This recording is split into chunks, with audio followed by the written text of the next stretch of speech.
Hello, everybody. Happy Monday. Hope we're all doing very well. Good afternoon, good afternoon.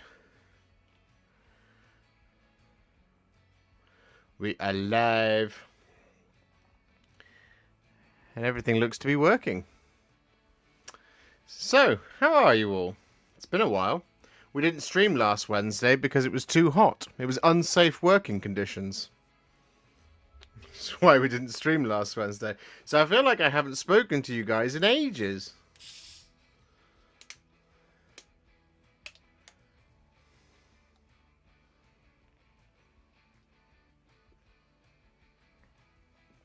Good afternoon, Tattooed Zoologist, Travis Woodside, Edward 705, Lewis Evans, Thomas, Taz 2070, Nick Main, Captain Mannerings, Ricky Drinks Paint. Thank you very much, Mark Watson, for being a member for 36 months. That is the 3 years.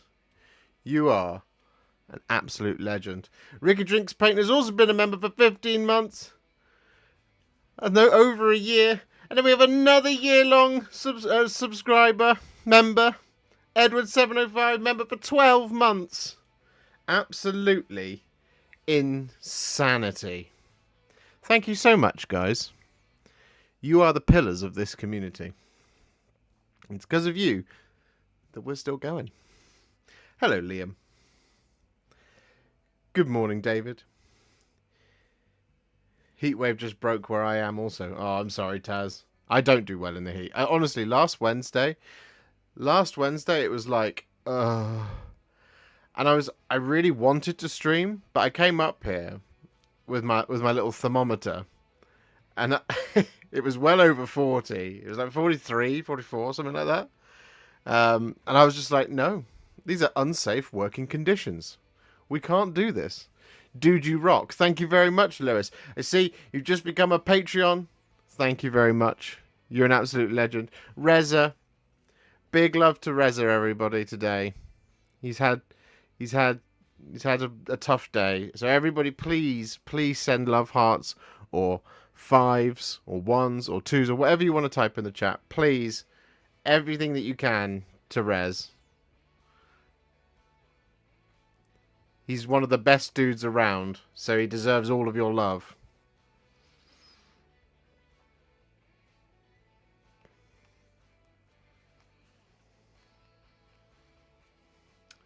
Travis sends you a 69. There you go.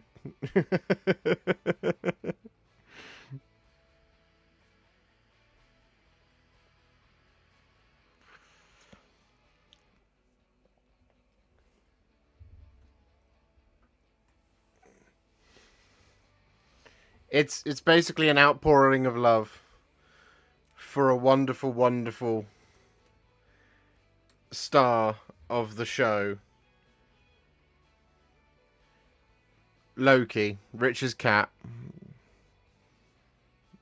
A wonderful, wonderful cat who sadly has passed away. So please, everybody, Reza just deserves all of your love.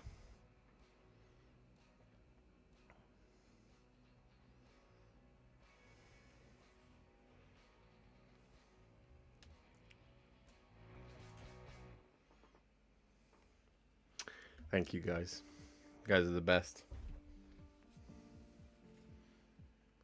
Are you doing all right, buddy? Are you okay?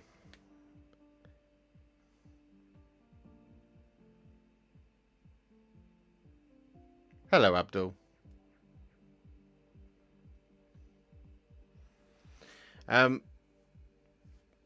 Yeah. I would pour one out for you, Rez, and for Loki, but this is my studio and I don't like to pour liquids around. But I'll do it later. Ugh. Anyway. Yeah, so today, it is Monday, as the stream title suggests.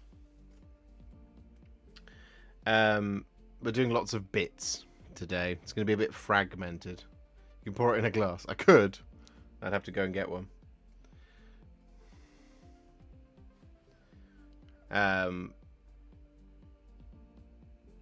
So we've got some basing to do. We've got some building to do. And also, I'm going to show you something. I'm going to show you something that I found on Saturday. So my parents, to give you a little bit of a backstory, my parents are moving house. They're leaving the house that they've been in for the last sort of 10 years, and because this was a house that they moved into after the house that I grew up in, so they still had all of our stuff from when we were teeny tiny tots. So what we spent the day on Saturday doing was basically just sorting it all out, saying what can go to the charity shop, what needs to go in the bin, and what we wanted to keep. And there was this big box of plastic soldiers, of which there was a bunch of Warhammer in. So you never know when it's going to turn up, but it does turn up. So I found some of my very, very, very old models. So for those of you out there who sometimes feel like, for those of you who want to see a transition in terms of quality of paint job, today is the day. You're going to see it. So if we pop over to this camera, and I'm going to show you a bunch of stuff, right? So we have good news, everybody. So, you know, they've announced that there's the new Imperial Agents Codex is on the way. Well, good news, everybody. We have Inquisitor Kotiaz. Here is Inquisitor Kotiaz, as painted by Josh many, many, many years ago. So this is probably 15, 16-year-old me, something like that. His hammer is here. Oh, we just immediately lost focus there. So we have the old Kotiaz. So that's nice, isn't it? So there we go. That is an 18-year-old paint job. But I also found, for some of you who like to see some classic miniatures, which I think we're going to get them stripped and we're going to repaint these guys. We have some very classic Inquisitorial Stormtroopers.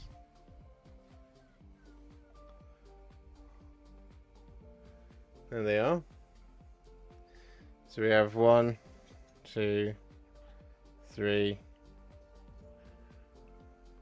4, and 5 of them. There you go. These are some of the coolest models. I love these guys. These are kind of like the predecessors of Kassakin and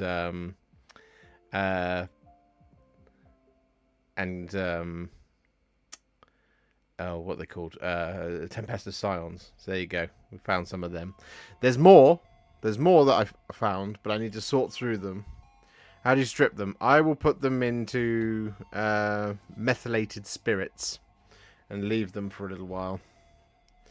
Hello, Colonel.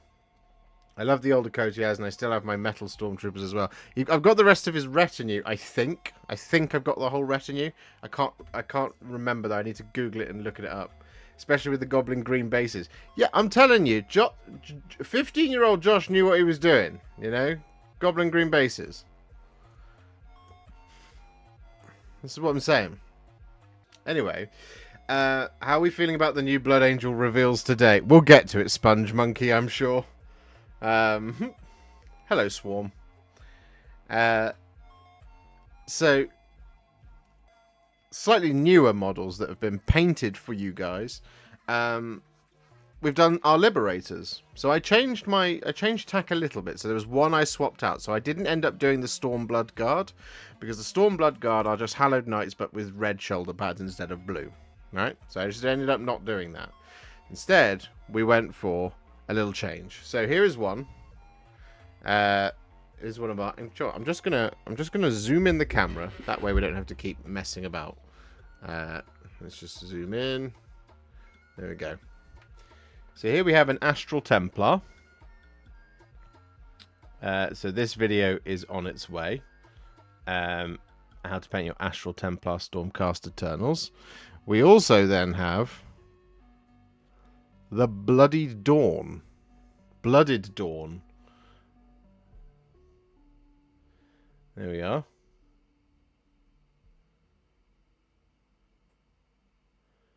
And this was really fun. I think that looks absolutely amazing.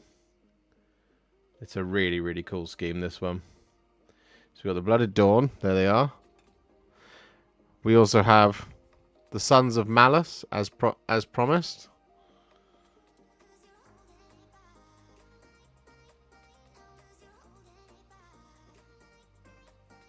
This is a really heavy black metal on the Stormcast.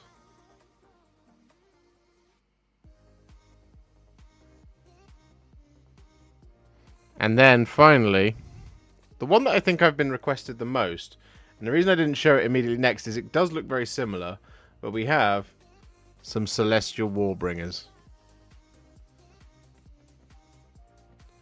So part of what we're going to be doing today,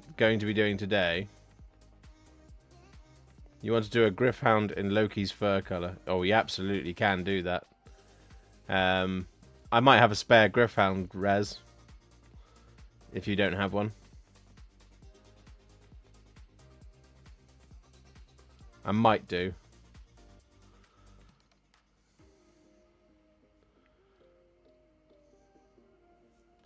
So there we go. Did you have the original Stormtroopers, the ones with the berets? I do. I have 5 of them. I found them as well. So there we go. That is 4 of the 5 Liberator, well, Stormhost videos that are coming. You've already had one in the form of the Sons of the Gladius. So, yeah, 4 more to come. Astral Templars, Blooded Dawn, Celestial Warbringers, and the Sons of Malice. I hope you like it.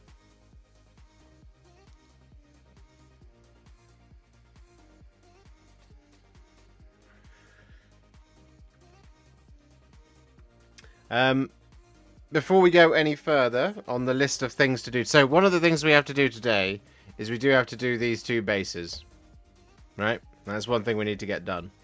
But before we go any further in the pursuit of that, I do just need to remind you, if you could please leave a like on the stream, that would be very, very, very generous of you, because it means more people can see the stream and then they come in and then hopefully they subscribe, and that makes Josh very, very happy. Our first target, as ever, is to get to 50 likes. Our second target is to get to the magical 69. Nice. And as you can also see, on the topic of 69, we are on 399 YouTube members. So, we need 70 new members, or gifted memberships, to get to 469. So, if you would like to support the channel a little bit further, you can either gift some memberships if you're already a member, or you can become a member. And indeed, whilst we're in the midst of our to-do list, if you want to have any specific questions or really, really desperately want to send some support my way, you can send a super chat, of course, if you want to. That is all. That is the YouTubey things out of the way. You're already crushing it. We're on 27 likes. We just need to get to that 50 mark. So, let's head back over. I am doing good. Got the finances for my daughter settled in, and it is not as bad as I thought. I can keep my Warhipster membership active. Well, that's very kind, but I'm glad you've got your finances sorted out and everything's all good. Not too bad, currently. Mostly done with the move, still getting everything sorted out. I hope you're well. Yeah, I was going to ask how the move was going.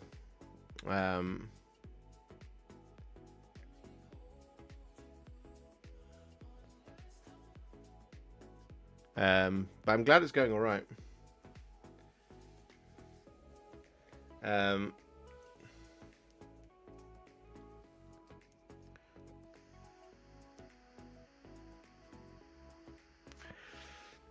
I'm very warm today. Hi, Mr. Josh from our new house.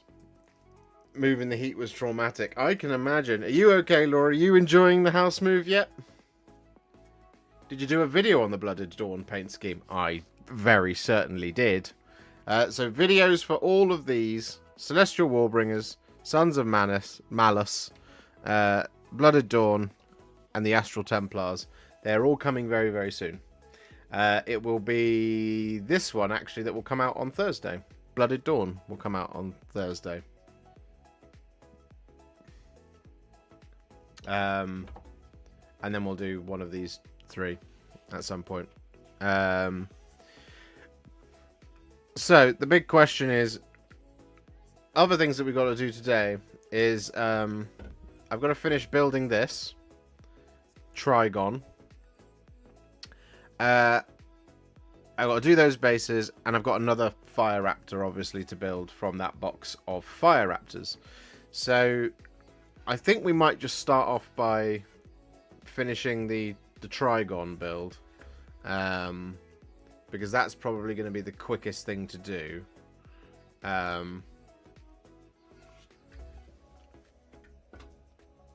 So yeah, might as well just do that.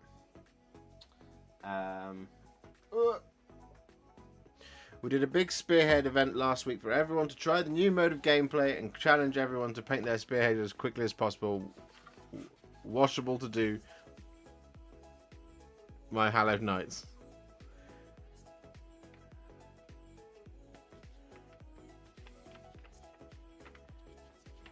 I'm glad you did a spearhead event. That's exciting. I'm still yet to play a full game of spearhead. I'm waiting for Alice to finish her night haunt, so it'll happen at some point. Right, Trigon. So I just need to say one thing about the Trigon and the Morlock kit, in that whoever thought it was a good idea to produce a set of instructions like this, where you have to do it all by sight, is a mean person. Was able to do my Hallowed Knights. I see. Right. Makes sense. Right, so this is, I don't know if anybody has ever built a Trigon, but there you go. You just, there's no numbers on any of the pieces, so just pick them and put them in. Which is absolutely the worst thing in the entire world. I have hated building the Trigon, and I've hated building the Morlock. Like, look at that. It's just despicable. Built Night Haunts last night and almost threw the Spirit Hosts in the garbage. Yep, Spirit Hosts are entirely the worst. They are the worst models. I do not like those models, the Spirit Hosts.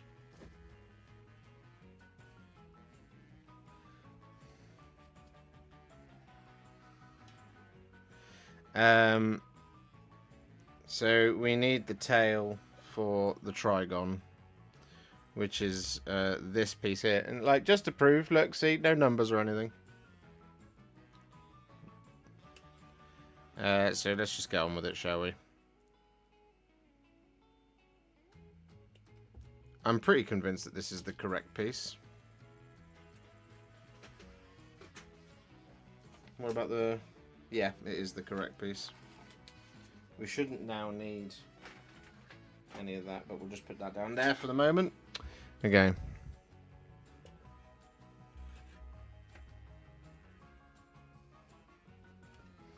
Hey, May. I missed why you were building a Trigon. I'm building a Trigon because a long-term commission customer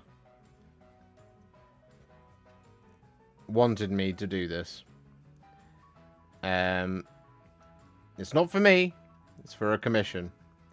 But this is going to be, I suspect this is going to be the last commission I do, aside from any of the ones that I've already got on the go. So, you know. Thank you, Klaus.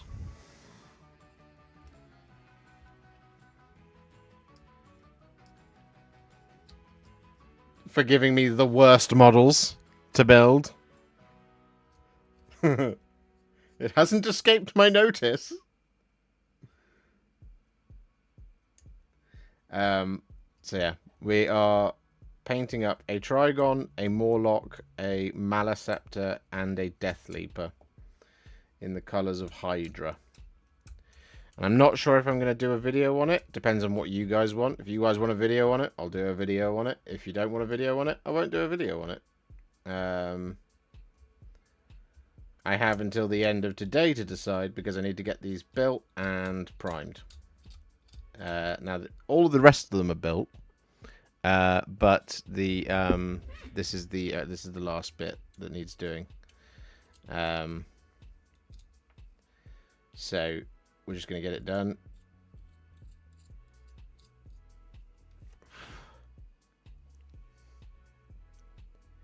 How come this may be one of your last commissions? Because I don't need to commission paint anymore, and I don't enjoy it.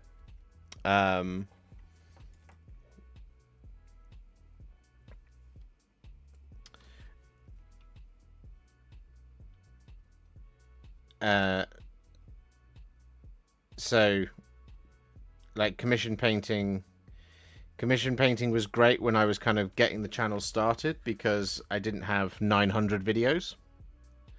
But nowadays, basically every conversation I have about commission painting, when somebody says, "Can I commission you to paint something?" you go, "Sure, what is it?" It's the thing you just did. So I've had about 7 requests to commission paint Scaventide as Hallowed Knights and do all the things. And I'm like, I'd be better off, if I didn't want to keep it, I would be better off selling my copy to one of you. But I've made videos. So the problem with commission painting for me is that most of the time, as I say, most of the time people want stuff you've just done and just made videos on. So that I can't then make further videos on it, if you see what I mean. I can't make another how to paint Hallowed Knights. And given as it took me a month to paint Scaventide, I'm not painting Scaventide for the next 8 months. Over and over and over on repeat and not making any videos. Because I won't have time to stream, I won't have time to make videos. Just won't. So I'm like, no, I can't do it anymore.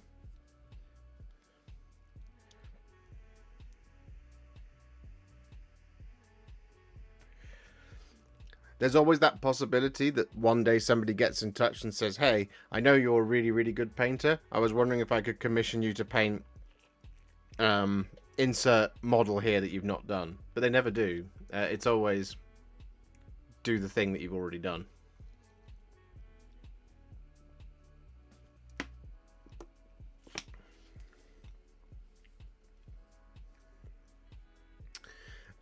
So for me, it's just not time worthy anymore.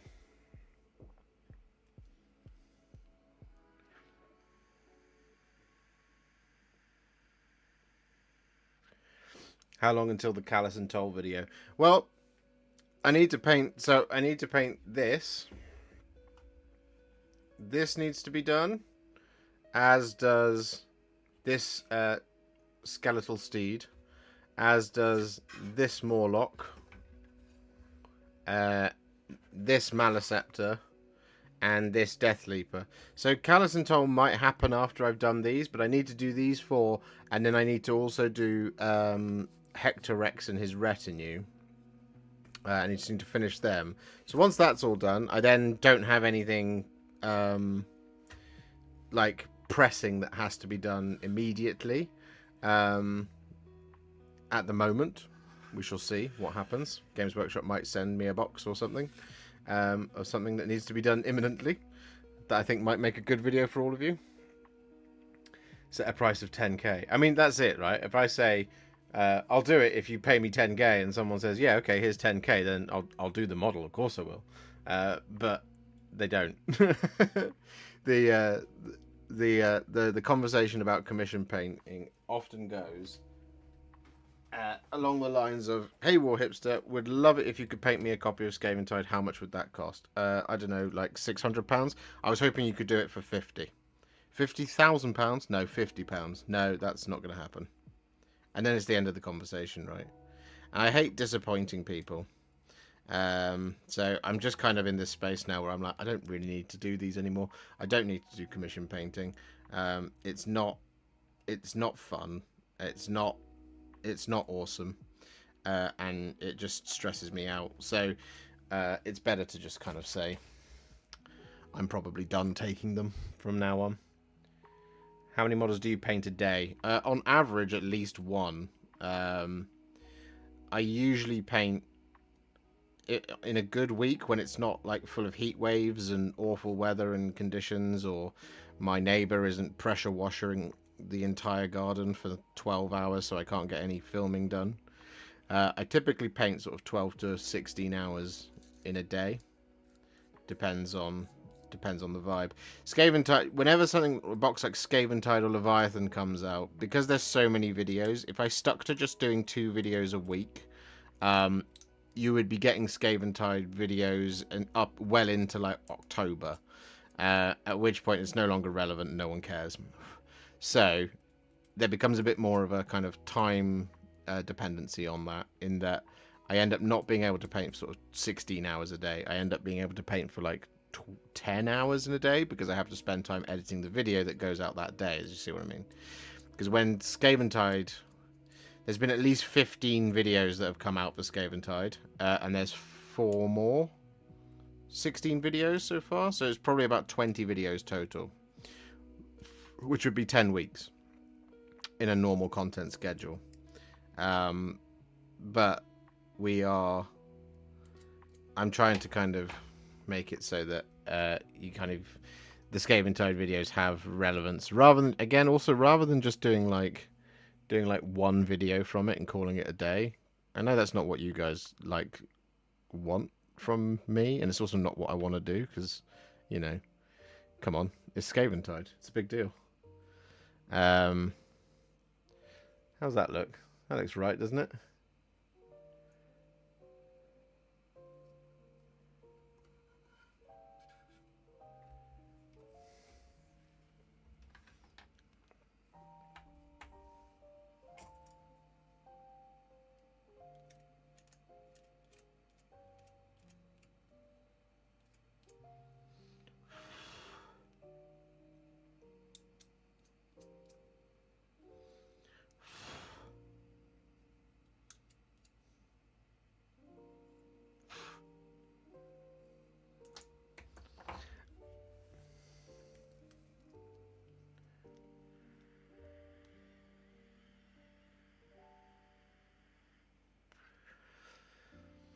Well, this is the thing, right? The thing with commission painting, and commission painting can be a really great way to get started in terms of setting up a kind of hobby business. It really can be, and it's a great way to kind of learn more techniques and stuff. The problem you will always face with commission painting is, if you at any point as a commission studio or as a single commission painter get to a point where you have like a reasonable following or whatever, someone might commission you to do something new. So let's take the example of, let's say Angron comes out, right? So you get Angron and you paint Angron and you do that for yourself, and you go, I've done Angron, and you put that out on your Instagram. But if everybody knows that you're a commission painter, it's a brand new model, so a lot of people want their Angrons to be painted. And if you've done an exceptional job on it, they'll ask you, oh, I would love to be able to commission you to paint Angron. And you go, okay. The bigger your business gets, the more Angrons you're painting. So you just kind of have to go, did I enjoy Angron enough to paint Angron 30 more times?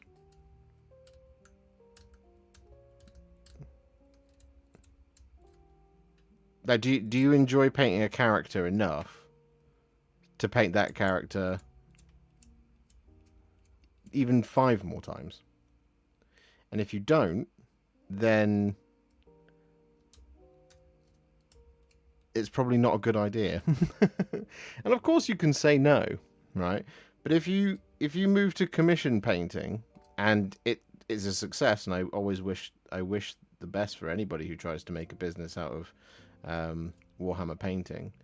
But if it's a success and you end up making it your full-time job, you can't say no to everybody who wants an Angron. Unless you're being inundated with requests for a bunch of things. But if you know that you can paint an Angron for, I don't know, 150 quid and it takes you, or 200 quid and it takes you 2 days,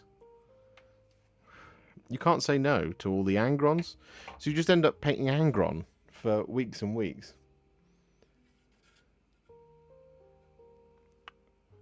Hey Tommy, I am building a Trygon.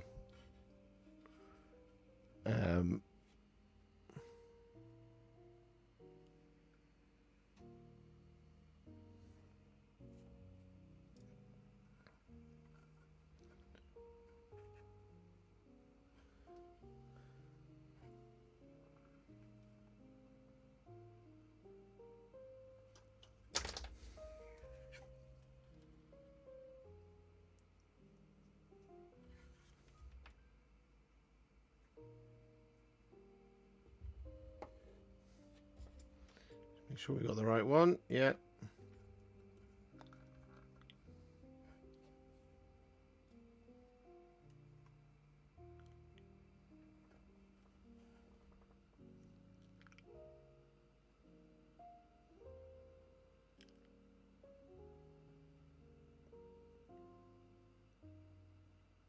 It's 40k. What Warhammer characters could you paint 50 times? None. There is no Warhammer character I could paint 50 times. My brain can't handle it. Once I've done it once, I desperately don't want to ever do it again.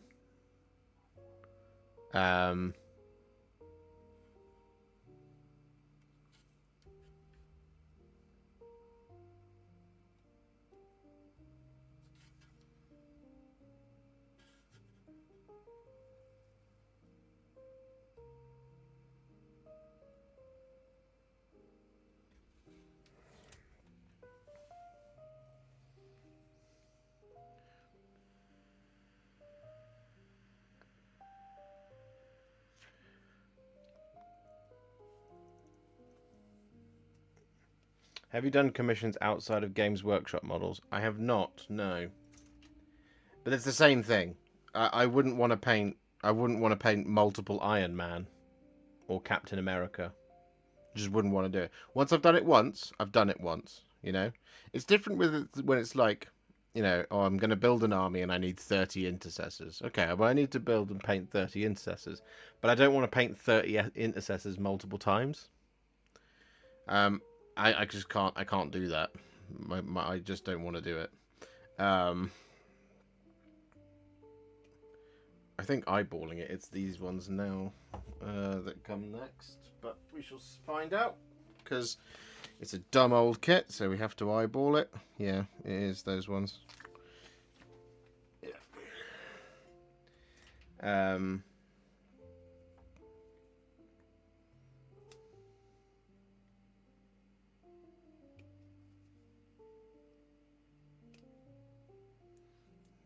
That one and this one.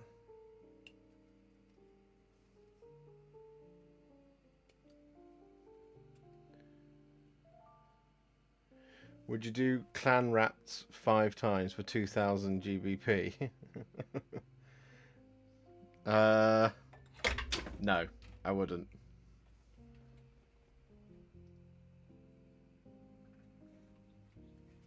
Wait, are you saying do 40 clan rats 5 times for £2,000?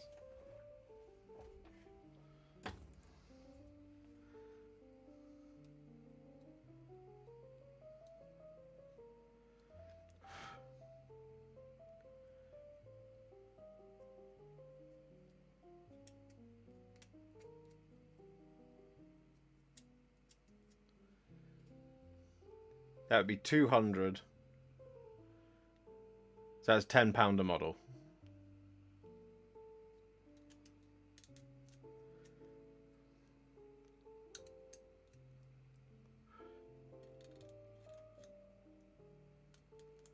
which would have to be less than minimum wage. Well, it would be minimum. It'd be, I think, just above or maybe around minimum wage. 1 hour per clan rat. 200 hours. That would be...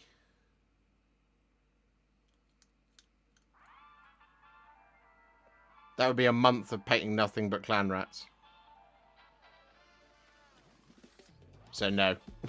Absolutely no way.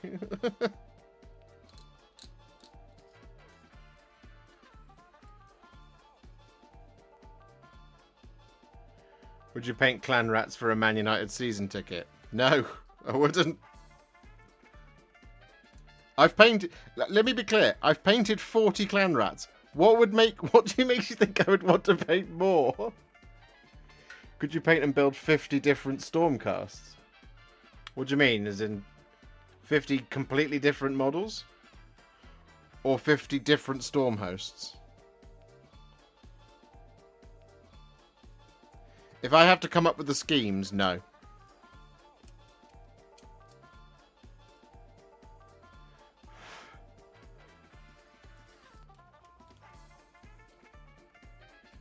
XR11 Melissa says, I used to own a local gaming store and commission painted all the time. I loved it. We took in any model. D&D and GW were the most popular. I could paint the same model hundreds of times. I just love painting. Well, that's awesome. I personally can't do it.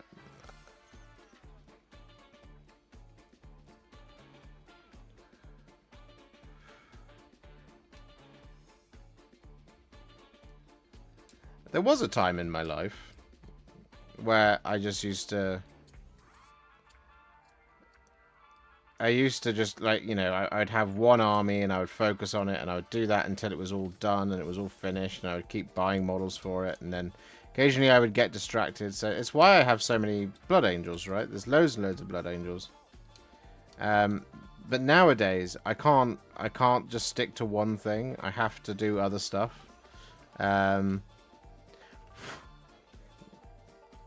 Because I have a YouTube channel to consider, where I have to paint different things.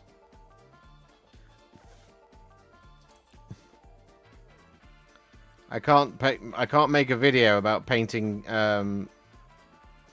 endless units of intercessors, and because of that, I'm like, that's just time spent away from actual work to do something I don't really want to do, for example. So.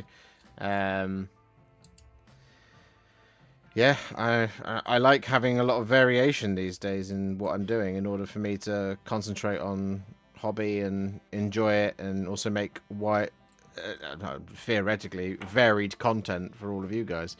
Although I know some people are complaining that there hasn't been any 40k for a while, and it's like, well, yeah, they haven't sent me any.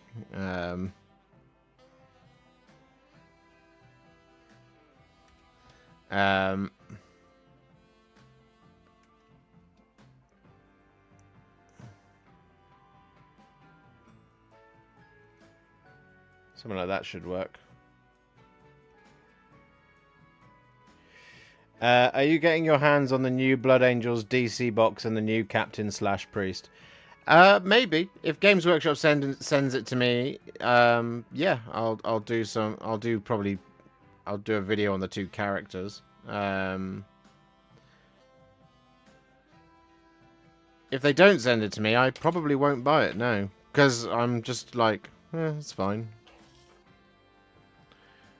Same for those two characters that were previewed today. I think they're fine. It's just another apothecary and another captain model, which is all well and good.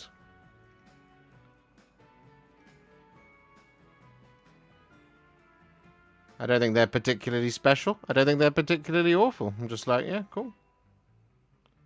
More redesigned models. Here we go.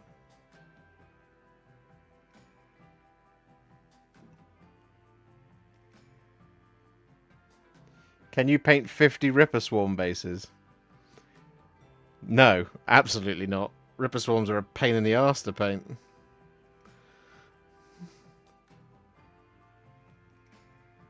The other thing to bear in mind, for all of these, can you paint this amount of this thing? I have to build it as well. And I hate building, as you know.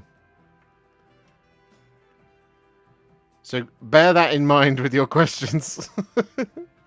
Jacob, thank you very much for the $2. Paint me like one of your French girls. I'll happily paint you, Jacob. I've never painted you before.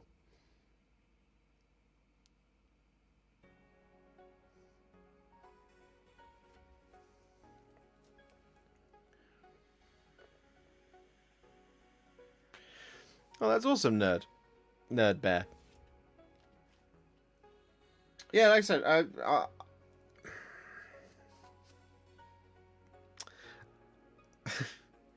I have a very weird thing with Warhammer 40k at the moment, in that as soon as they start producing models I've not seen before, for units that I have not seen before, I will be right there with you all guys, being super excited for Warhammer 40,000. But so far,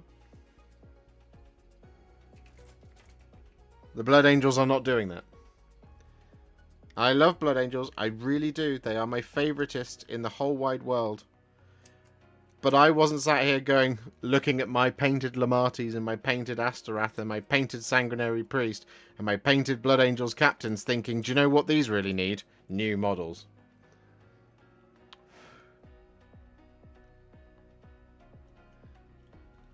Because I've done them, and I love all my Blood Angels. You know?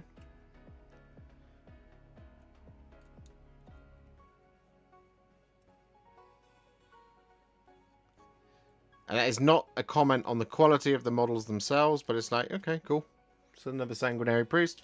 It's another Blood Angels captain.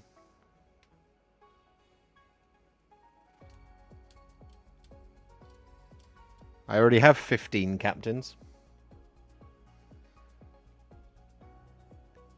No, I know you're not Nerd Bear. But this was always going to come up because they previewed Blood Angels today. So everybody wants to get my opinion, like they did last week when I got very cross about Lamatis and Astaroth.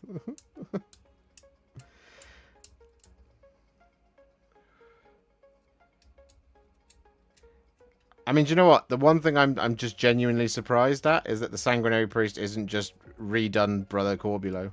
That I honestly thought it would be. When I saw it, I was like, oh, it's Brother Corbulo. No, it's not.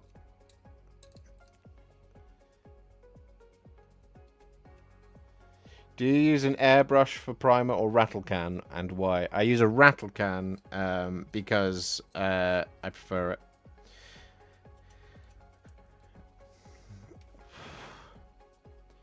I use a rattle can because I don't have to have specialized equipment and a new learn a new skill and spend a bunch of money just to make it work. I literally just put the models on a stick and go outside and spray them, which is why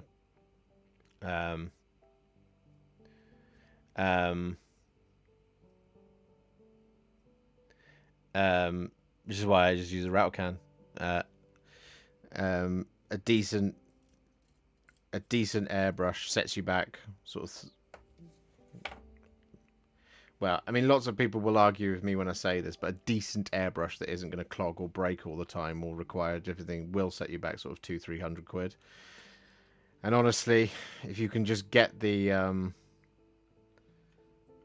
you can just get rattle cans, the airbrush won't pay for itself until you have purchased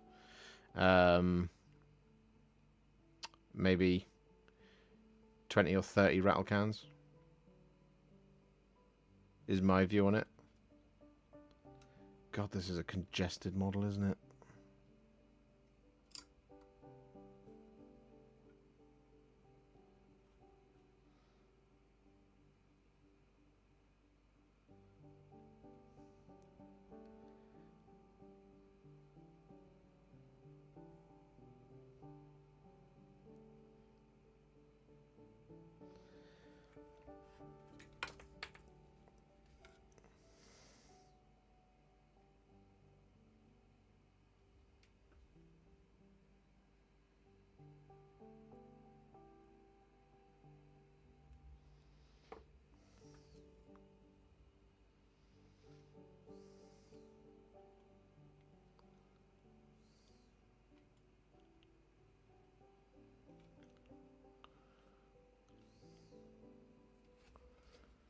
going to go for it like that.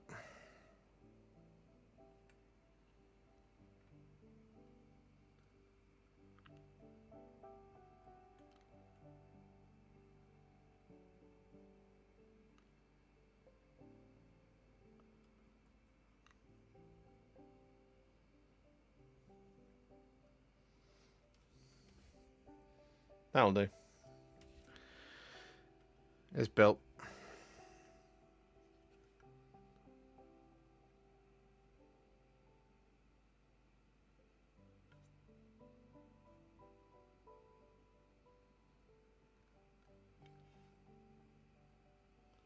There we go. Trygon's done. That's job number 1 out of the way. Yay!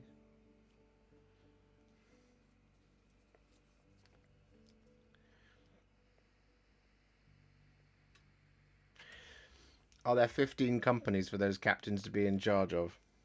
No. I've fully painted probably 4 companies of Blood Angels in my lifetime. I've definitely got 2.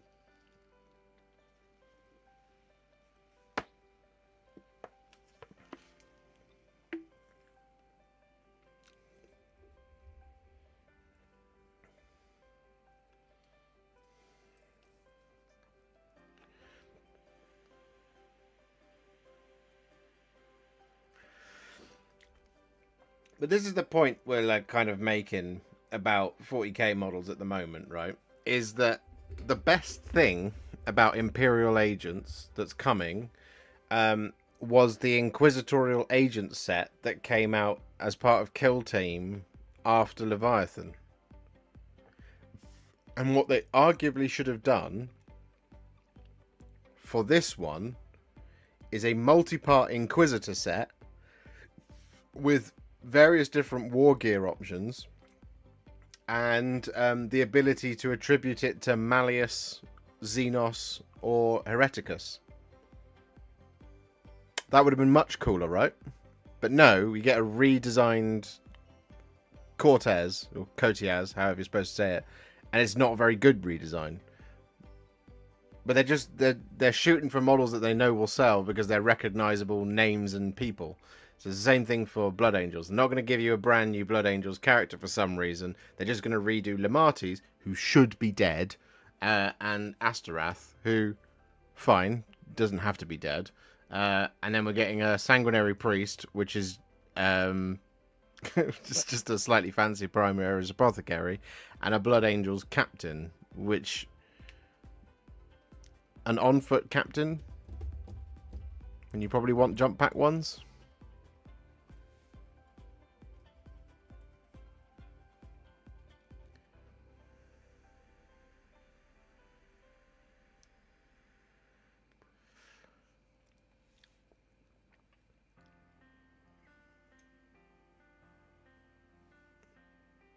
Will you be getting the Demon Breaker model to do a guide? What's the Demon Breaker model?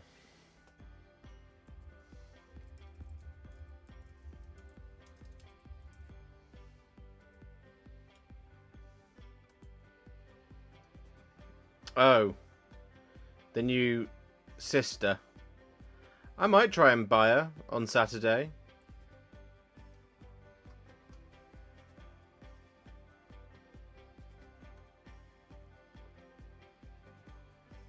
Yeah, I've just looked it up. I might try and get one on Saturday morning. I'll see if there's any available.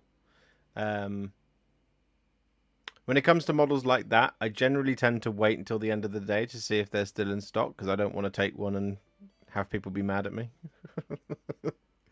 They haven't sent me one though. Hello, Dan.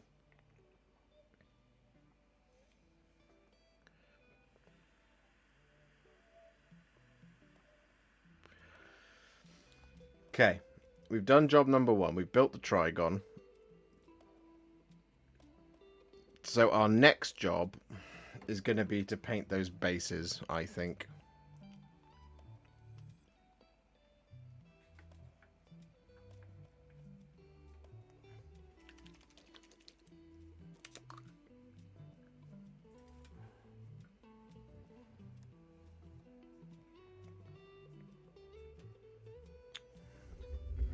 So there we go.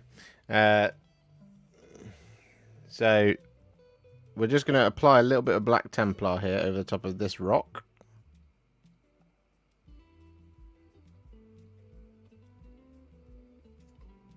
Like that.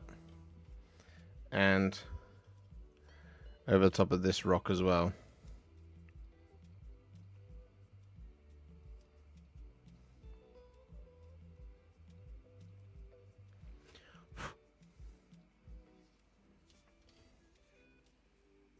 And then we just wait for them to dry.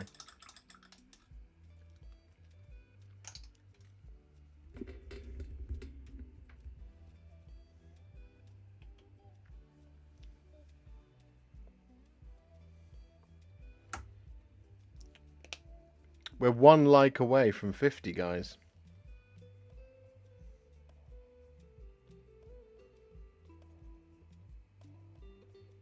And 8... There we go. 19 likes away from 69. We're also 70 memberships away from the goal.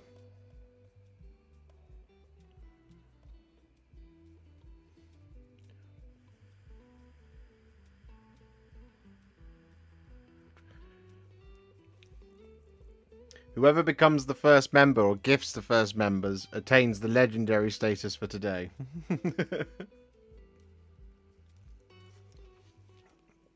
Wow. Bases are the best part. I'm currently working on 3 Morphine models and their bases. Melissa, you like all the stuff that I don't. Between us, we make somebody who really likes play Warhammer.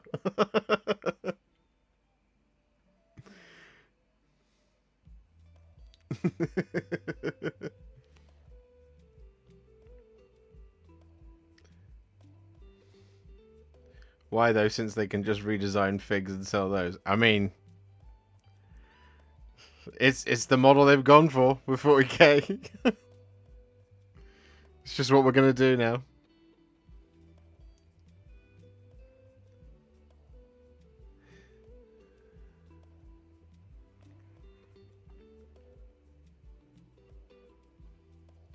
Celestant Sacrosanct Aveline is Legends rules before it's gone on sale is just a joke. Is that true?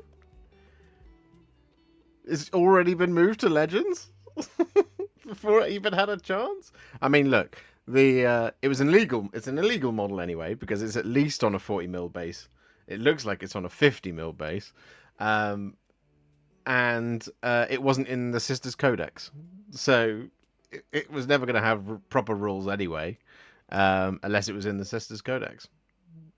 Just the way it is.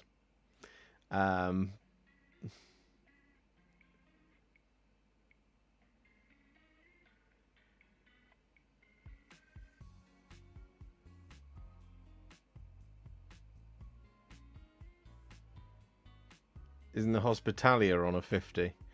Oh, I'm not sure. Probably. Something like that. But the Sacrosancts are on 32s, I think. So she doesn't fit into a Sacrosancts unit. So you'd have to lead Sacrosancts. You'd have to put maybe a new character that they'd put into the Codex. And it wasn't in there, so it's not going to get rules.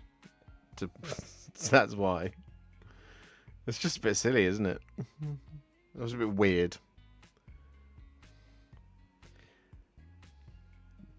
I think it's one of the best that they've done in 10th edition. I mean, it's still a Sacrosanct, but it's not really a redesign of anything. It's not like, guys, new Saint Celestine.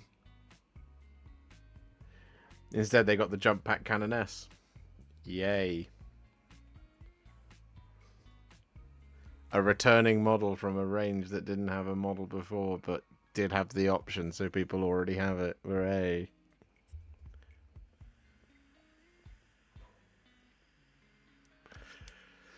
Anybody else notice how the new Sanguinary Priest doesn't have a jump pack? And they've redesigned Sanguinary Priests, so guess what? Jump pack Sanguinary Priests are probably going again.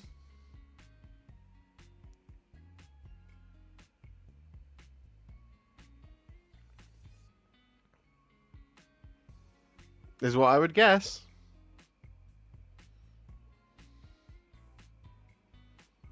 Just like the Firstborn Death Company, they're going to go as well. Guarantee you. Because the old Deathwing Terminator Command Squad isn't still in the Dark Angels book, so why would the old Death Company remain? Hey, 69 likes. Legends. Well done. Good stuff. This black's nearly dry. And we can add our little dry brush in just a minute. Assault Terminators will be going next. Maybe. We'll see. I don't know if they are going to get the... People thought that the Assault Terminators were going to come out as part of the Blood Angels. But we've not seen any indication that that is in fact correct. Do you know something that is exciting, though, that was announced today? Is that there will be a preview on Saturday.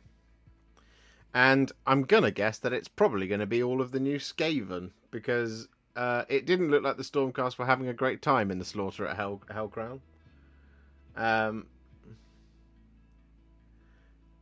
So this Saturday, we might do a live stream, 5 PM BST, 9 AM PDT, 12 PM EDT, 6 PM CEST, and 2 AM AEST. We might do a stream, a watch along then. I'm not sure if I'm available on the 10th, because on Sunday it's Alice's birthday. And I can't remember what I said we were doing on Saturday. So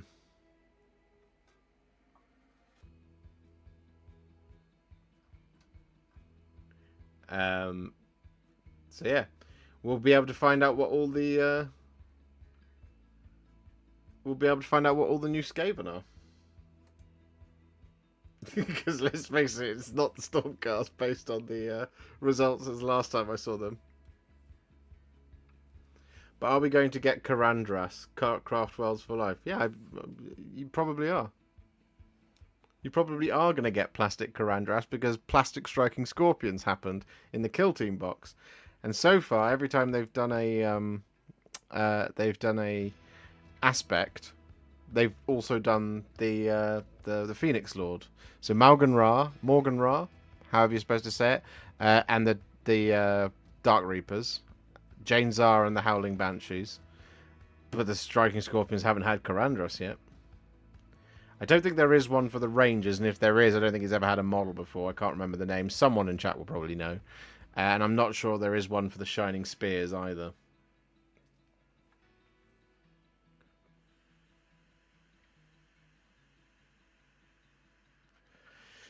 But the easiest prediction you can make in the world about Eldari is that there is eventually, I'm not sure if it will be as part of this codex, but there will be, I can declare it right now, there will be plastic fire dragons, there will be plastic warp spiders, there will be plastic swooping hawks, there will be a plastic Fugan Ra, there will be a plastic Karandras. I'm going to tell you this now, and it's probably going to happen. Illich Nightspear is the ranger character, but isn't Illich the leader of a craft world more than a Phoenix Lord? I'm not entirely sure, but I mean, just look at what Games Workshop has been doing with 40k. That's what you're getting for Eldari. Does it need redesigning? Probably gonna get it.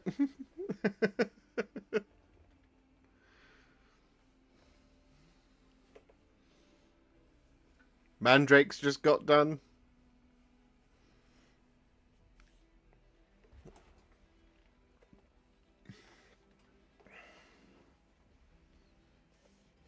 You could probably for every... We did this last week. I said you can probably for every single range go, I think I can predict exactly what's going to happen. And you'll probably be right. Happy birthday to Alice. Send her all our best. I will.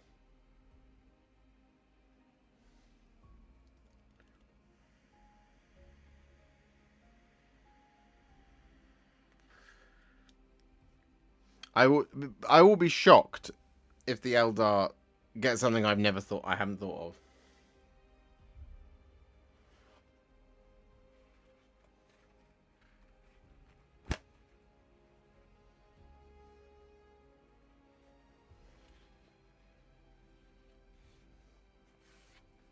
And that's what I want. I want 40k to shock me in a good way. I want 40k to be like, hey guys, we're coming out with these models that you can't predict.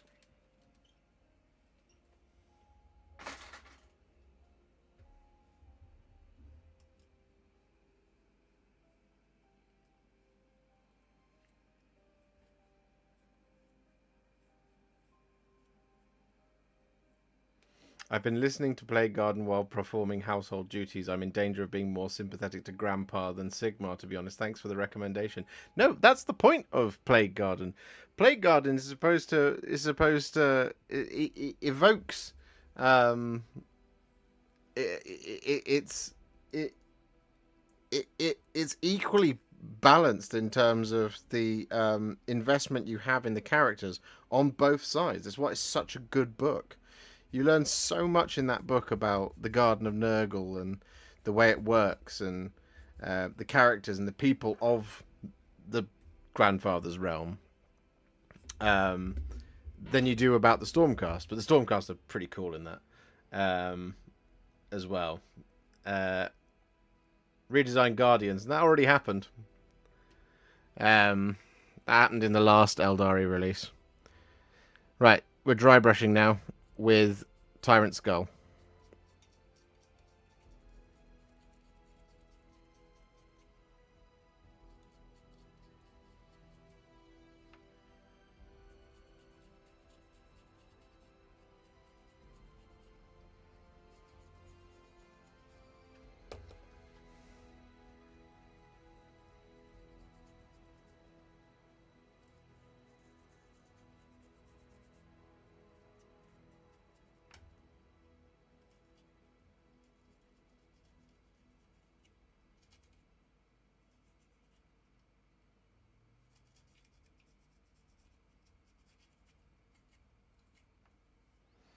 My favorite conversation I've had about Eldar is with a friend of mine who was saying that Eldar haven't had an update for 30 years.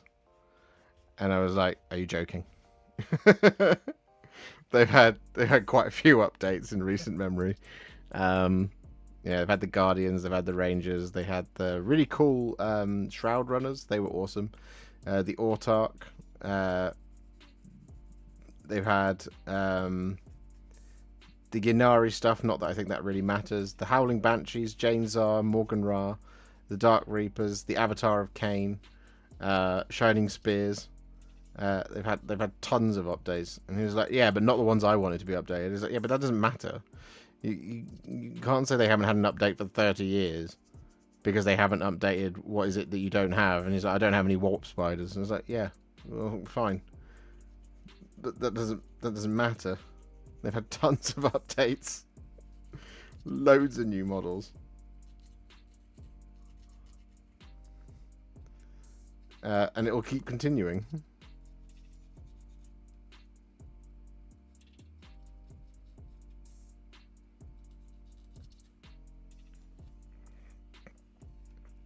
Because it's what the people want. Give me plastic fire dragons and new Assaman. Yeah, well, exactly. I mean, it's probably going to happen, Elliot Man.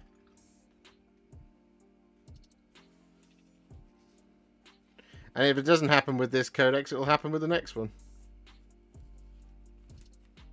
Eldari Apothecaries. That'd be a turn up, wouldn't it?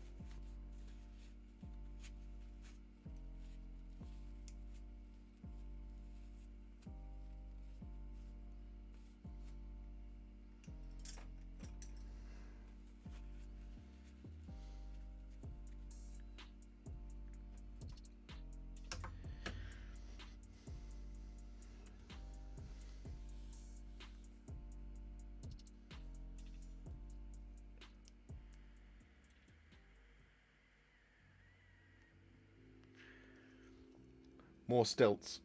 There might be more stilts. That would be fun, wouldn't it? for the Skaven. Alright. Tiny dry green, 2mm.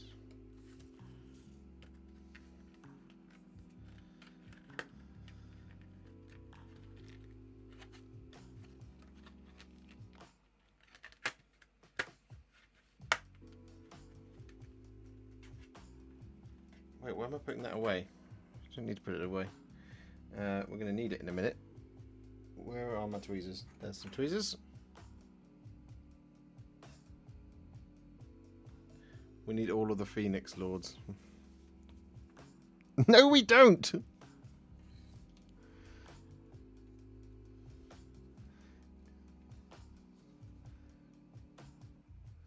You want new models!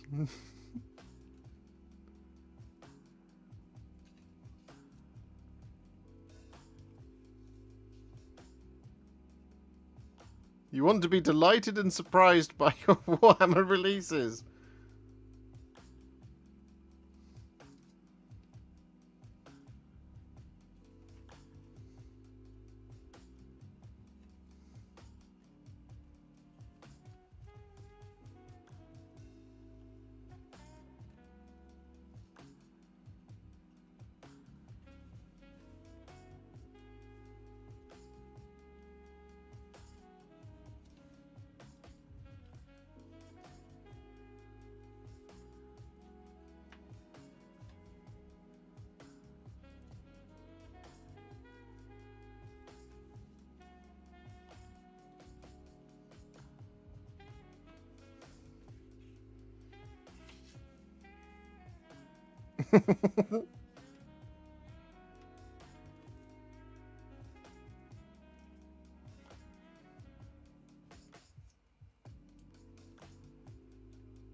How can you tell me you're a fan of the grimdark 41st millennium when nobody dies in the 41st millennium?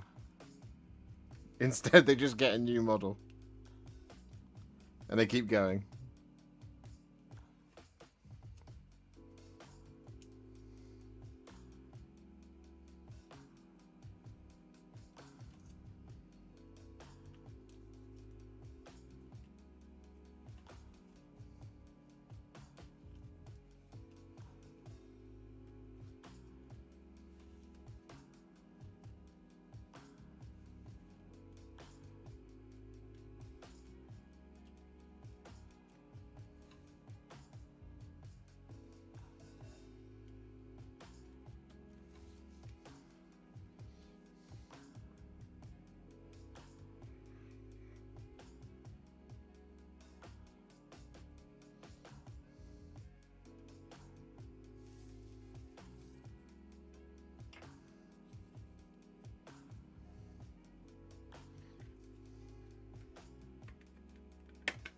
Exactly, Splitfire Gaming.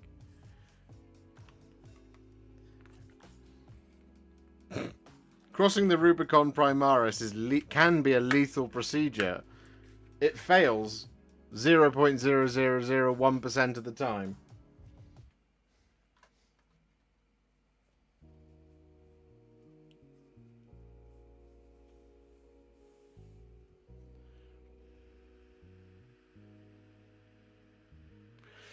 But now you no longer cross the Rubicon Primaris. That's no longer a thing. It's just, here's Lamartis. Try and get your head around the idea that they took a chaplain that is in the throes of the Black Rage and said, "Don't worry, just stay calm for a bit. We're gonna put you through this. You're gonna cross the Rubicon Primaris and become a Primaris version of Lamartis." Why would you waste your resources on that? That is a shock trooper that is meant to die on the battlefield, but they just keep him in stasis because he's useful. Get that? Explain to me why that was a good idea. Why would you do that? Same for the Death Company. The Death Company Marines are just Primaris Marines that have fallen to the Black Rage. But if the Firstborn Marines go, then that means there are no more Firstborn Marines to fall to the to the Black Rage.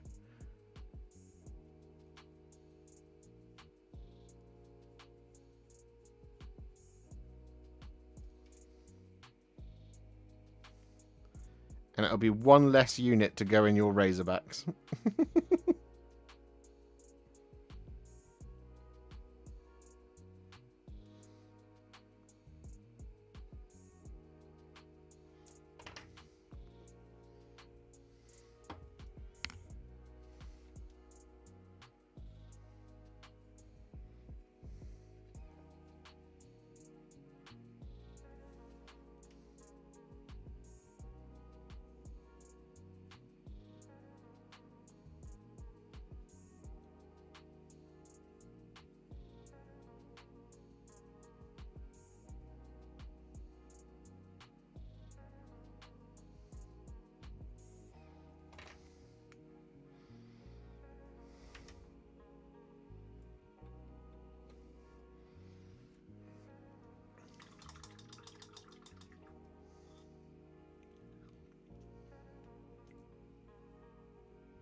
No, not only the Firstborn.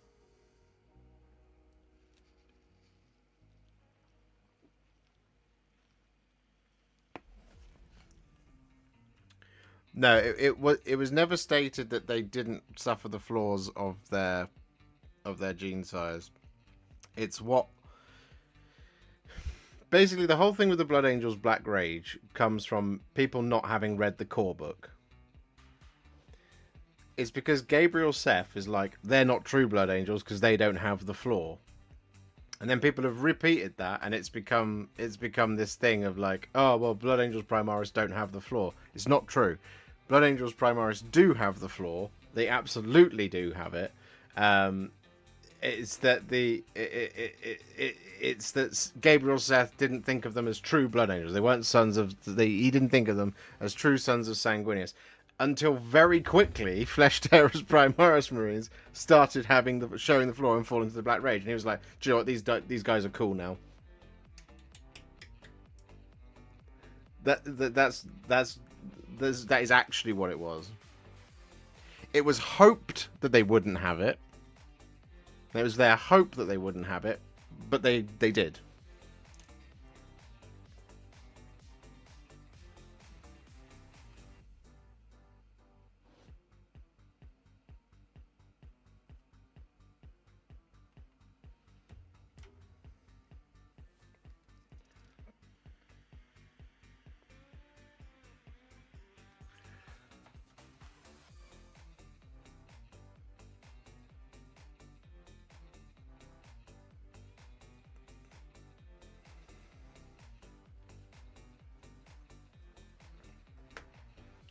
That's one of those, because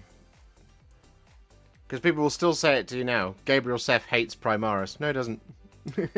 He doesn't. You can read all about it in the core book of 8th edition and 9th edition.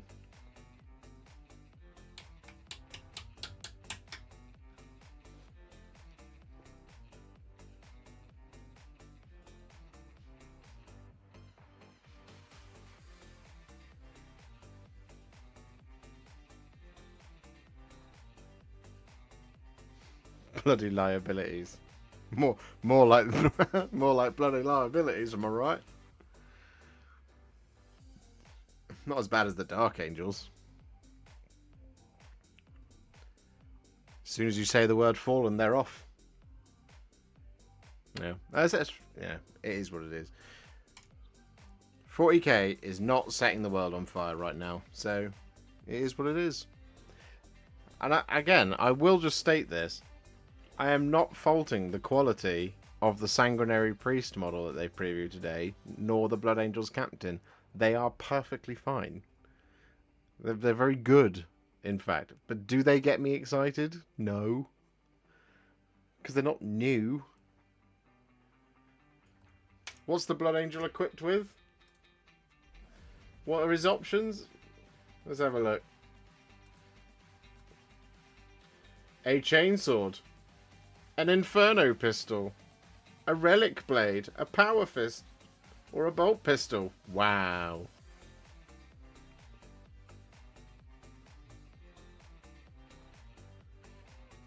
Like, the coolest thing about the Death Company preview? The Eviscerator.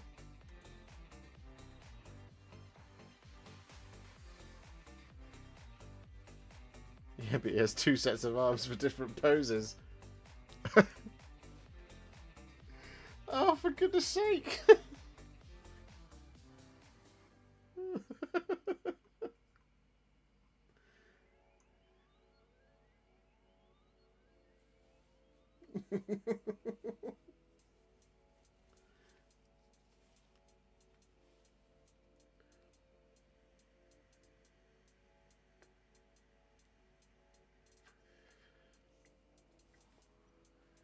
There's something to be said about the Primaris Captain is definitely taking notes from Stormcast Eternals now.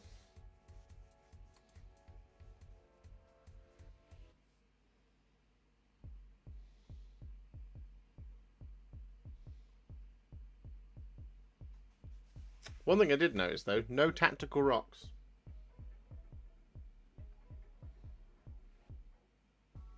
Well, I guess the Sanguinary Priest sort of has one. He has a Servitor, well, a Servo Skull with a drill.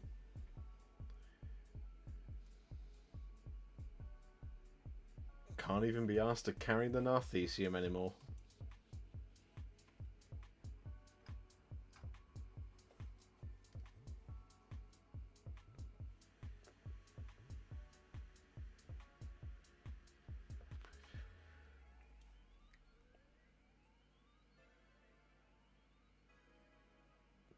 Like I said, they're perfectly fine. This is what's making me really sad, right? Is these are my guys. These are my guys. I love the Blood Angels. You know this. If you want to go and see a video where I have all of my Blood Angels on display, I don't have to justify my Blood Angels love. I really don't. There's 10,000 points of it or something, right? I have tons and tons of Blood Angels, and I'm looking at these models and just being like, okay. Replacements for ones I already have. Fine. None of it's new, though. It's not innovative. It's not exciting. It's just like, alright, sweet.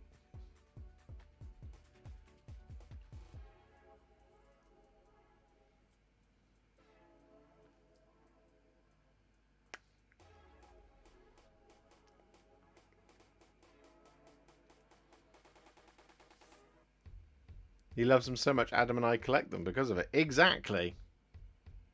Exactly. I have converted a lot of people to Blood Angels because Blood Angels are the best angels.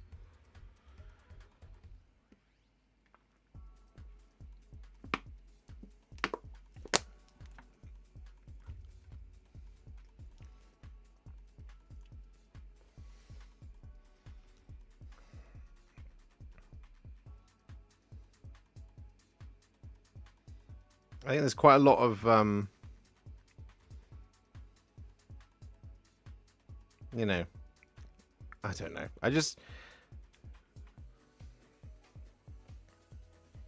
They got rid of Tolmeron when? Oh, ages ago.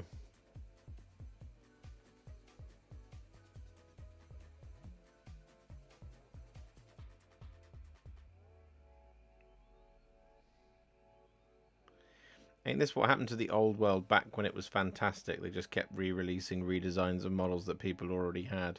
I'm not too up on my old world timeline. Maybe. I think they did. They kept kind of like, you know, there would be more and more up-to-date versions of like Empire characters and so on and so forth. But what they were doing towards the end of the old world is they were bringing out things like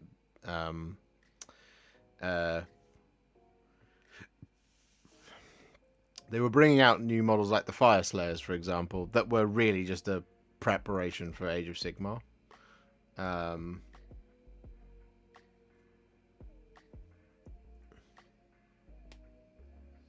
Charlie's Angels are the best angels. Yeah.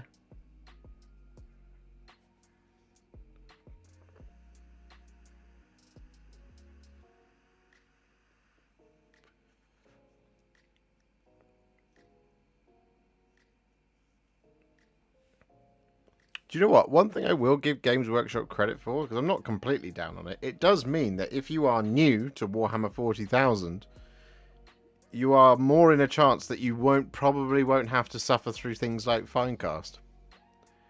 So if you are new to Warhammer 40,000 and you are new to Blood Angels, you won't have to get a Finecast Lematis. You won't have to get a Finecast Asterath or Dante or Mephiston. You just get the new ones and they're great. I mean, they're all great models, and same for the Blood Angels Captain, and same for the Sanguinary Priest. You don't have to get the old tiny plastic version. I'm going to go out on a limb and guess that maybe Corbulo will be sent to Legends, because there is a Sanguinary Priest model now. That's what I'm guessing. And maybe, finally, Tycho will not be in the new Blood Angels Codex. Maybe. It's a possibility that Captain Tycho will not be in a Blood Angels Codex, despite having been dead for years. So, this edition and the design of these models feels like prepping for the next wave of people who are going to join the hobby. So that is the one benefit I see of all these redesigned models right now, and I think that's a good thing. It doesn't set my world alight because I have loads of models that are being replaced, and I'm not sad or bitter about that. I'm just not excited about it, which is probably the biggest insult I can level at them, is that they don't excite me.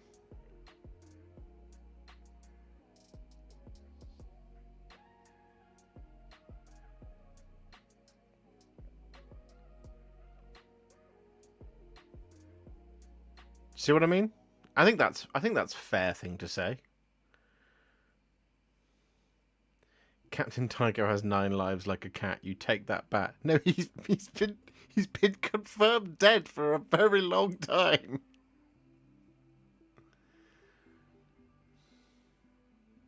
Good evening, Mini Painting Dad.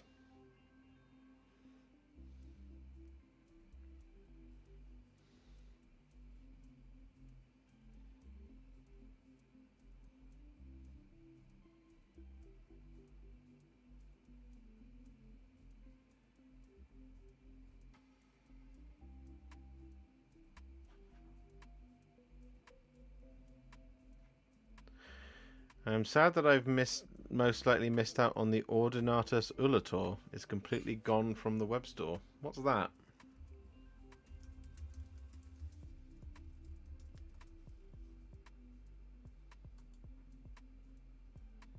Oh, that thing.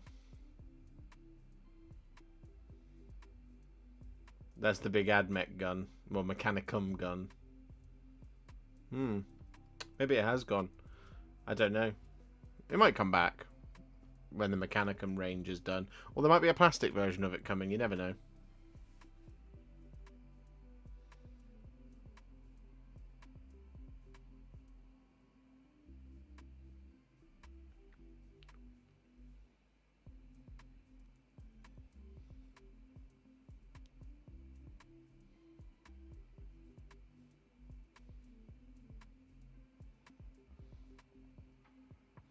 I tell you who didn't get a redesigned mini this edition, Sebastian Yarrick.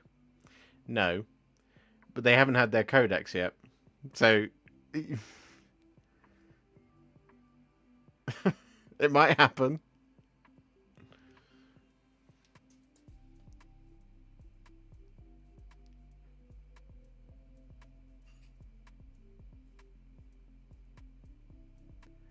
Here's what like, I know you guys are saying about money, but if you have 1,000 people, if you have 1,000 people who love Blood Angels, right? You've got 1,000 customers who love Blood Angels and have all things Blood Angels, right? And like people like me. If you have 1,000 people like me who love the Blood Angels, okay. The thing that I want to buy is a new Blood Angel. I want to buy a new Blood Angel. That's the thing I desperately want, right? As a fan of the Blood Angels, I want new Blood Angels. I don't want to replace my Blood Angels with updated versions of Blood Angels. I want a new Blood Angel. And I'm not the only one, okay? I'm not the only one in those 1,000 people. There will be more people like me who are just like, well, I'll just keep using the old one. It's fine. Because no one's reasonably going to tell you, no, you can't use that Lematis because that's an old Lematis. If you just put a base adapter on it, then you should be able to use it and there's no problem whatsoever. So actually, it's better for them to go, here's Captain Angelo Uriel of the 5th Company with his legendary blade that was handed to the captain of the 5th Company by Sanguinius himself after Sanguinius was gifted the Spear of Telesto. And so you get this brand new Blood Angels captain with a jump pack with this awesome, like, shiny super sword of super death, who's a brand new model. Then all 1,000 people who are those Blood Angels fans will buy that bloody model.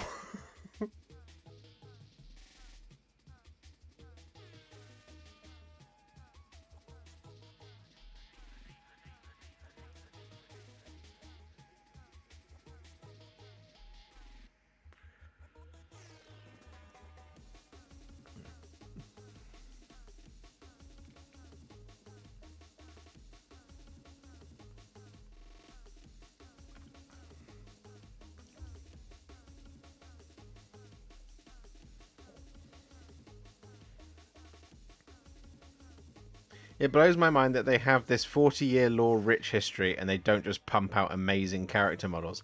Exactly. And they are so capable of doing it. They do it like you look at the models that they produce, right?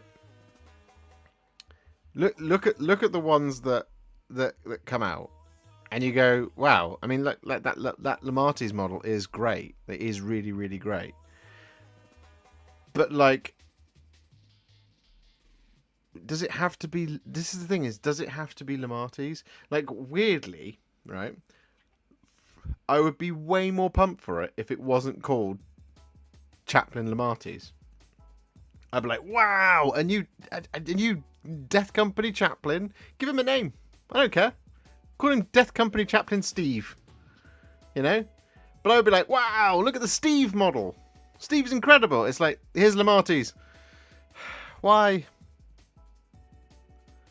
And I know it's a small thing. It's a small thing. And I know it's like, well, Josh, maybe you should just treat it as Death Company Chaplain Steve. But it's not, though, is it? Thanks for 40k. Thank you very much, Mini Painting Dad, for the €20 super chat. Absolute legend. At least for 40k, I wish they would dare more on the design level. The AOS stuff looks way cooler at the moment. Oh, exactly. Exactly. They could put out a new character every week for 40k and everyone would be gushing. Yes. Just new people. Just where's the new blood? It's the same. It's the same. Look, I'm not gonna. Okay, I'm just gonna a little content warning for you. This is not going to be a Star Wars rant, right?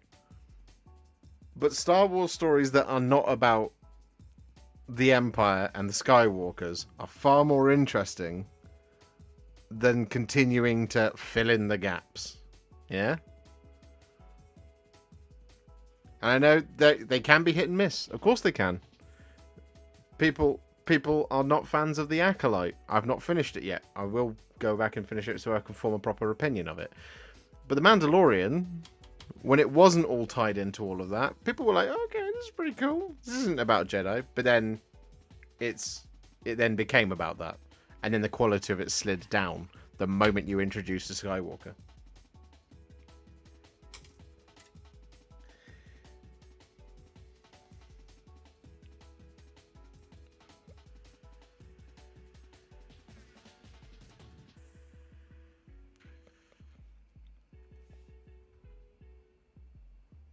Because you have to, yeah. Look, I will, I am the one man crusade on this front.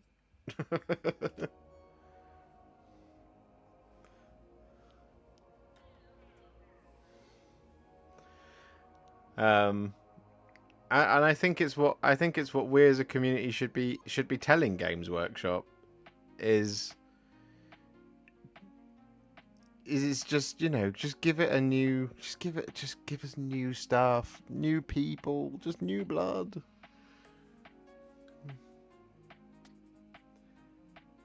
So I don't know, has anybody else here read or listened to the Scaventide novel? Because if you have listened to or read the Scaventide novel, it's very good, and you should read and listen to the Scaventide novel. It's very, very good. It's very, very good indeed.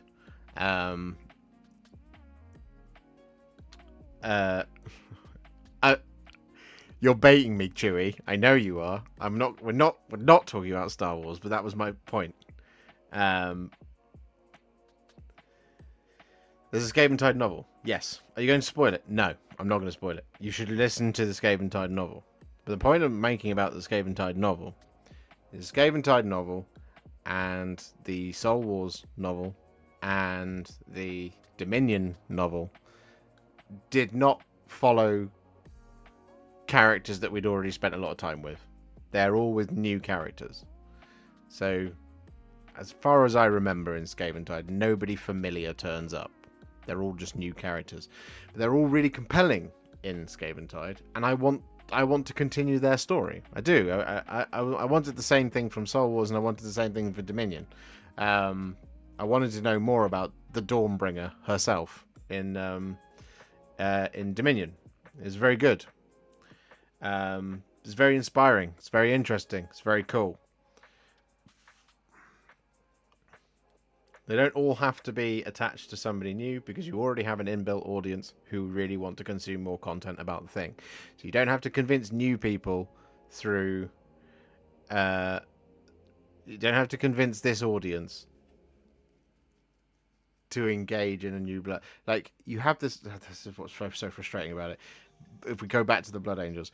With the Blood Angels, you have this inbuilt core audience of people who love Blood Angels. They want to consume more Blood Angels content. So you've got that inbuilt price point of this thing.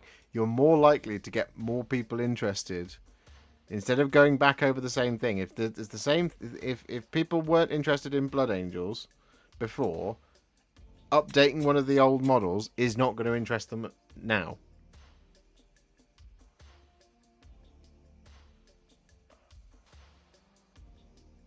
Is the Tales epilogue this Wednesday? No, I'm thinking about doing it next Wednesday. So everyone, like, all of the forms are still open, so please do keep submitting family photos and stuff between now and then. Okay, so since that didn't work, I was wondering how were the mold lines on your spearhead scenery. I honestly think I got a dodgy batch. Mine weren't too bad, but my sprue gates were awful.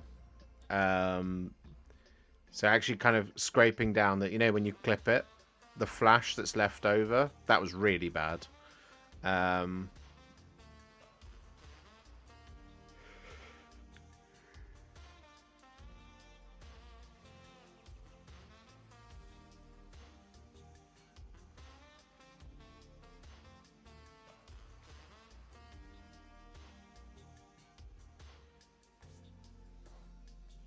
One of my sprues of Clan Rats wasn't great. And one of my sprues was perfect from my Scaventide box.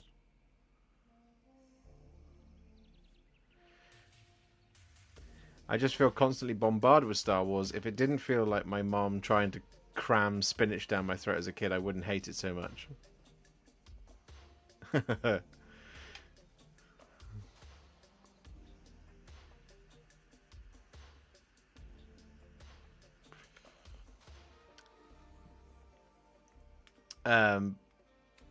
Look, Star Wars is its own problem.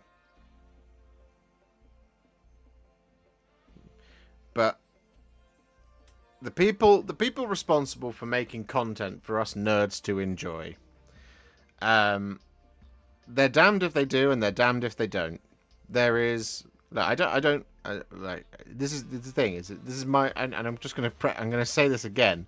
This is all my opinion when it comes to Warhammer 40k because I know a lot of people are very excited by that, and I would never criticize somebody for being very excited for it. But this is the thing is like it's not what I want as in terms of my opinion, right? And it's not a negative opinion.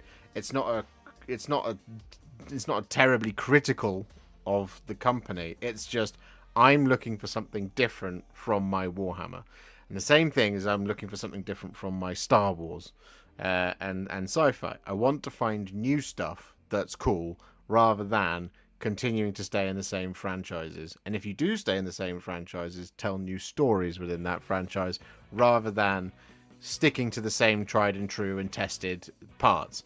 But everything's a risk, you know. To go back to Warhammer, a new Blood Angels character might be a risk. It might be. People might not want to buy it because it might be rubbish. At least you have that name recognition by going, here's new Lamatis. But if you believe in the product and the quality of the thing that you're producing, then the name of it, then just simply updating an old thing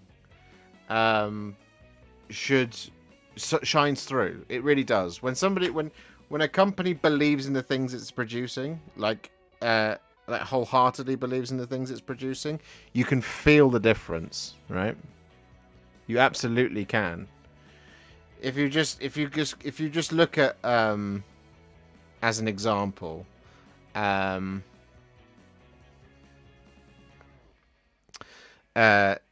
if you look at things like what have come out in recent years, like things like Baldur's Gate 3.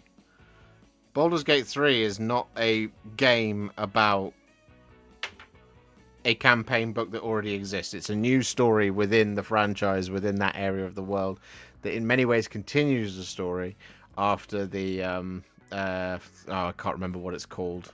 Mr. Gwatkin, if you're still here, you'll know exactly what I'm talking about. The Baldur's Gate 3 is a brand new story set in that world, whilst returning to a beloved franchise. And yes, there are hints and callbacks to the old ones, and appearances from characters from the old ones, but it feels fresh, new, and exciting because it's people who really, really, really love the thing that they're making. And they are using the Baldur's Gate 3 name to get their game out there. Of course they are, and it is part of the story, but it is people who truly and thoroughly believe and are passionate of the thing that they have put out. And as a consequence, Baldur's Gate 3 is a triumph of content. It really is. 200 characters isn't enough to say how delighted I am with this community, your painting guides, and the unexpected love of AOS it has inspired. However, 200 is enough to lament the hole in my wallet. Thank you, Martin Spoon. Thank you very much for being a member for 3 months. You're an absolute legend. I'm glad you've joined the community. Welcome. 3 months in. It's the best community on the internet, isn't it? And I know everybody says that, but I mean it. And I know everybody says that they mean it, but I really mean it.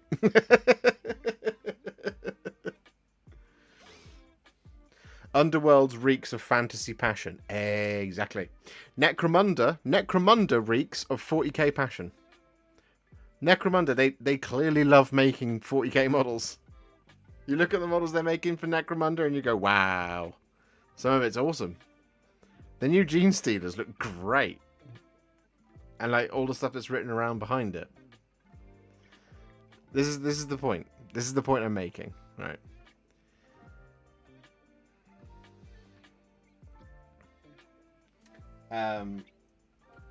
Right, we just need to do the victory lap one more time. This is a very old pot of Abaddon Black that needs to be replaced.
One down.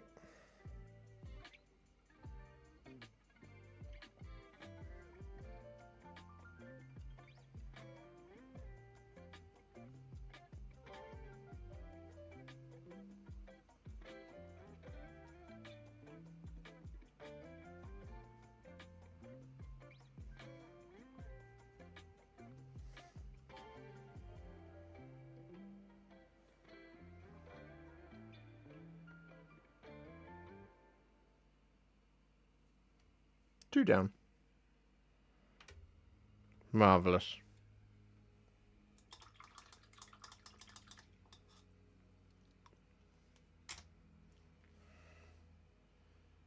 Yeah. This Abaddon Black is now dead. It's a good job I have a spare. Hooray!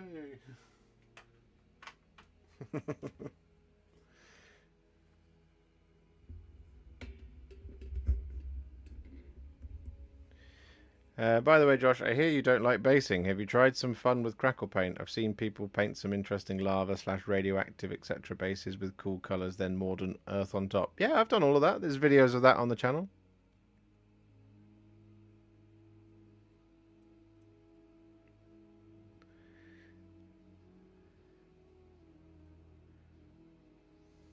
Yeah, that's all good. I've done all of that.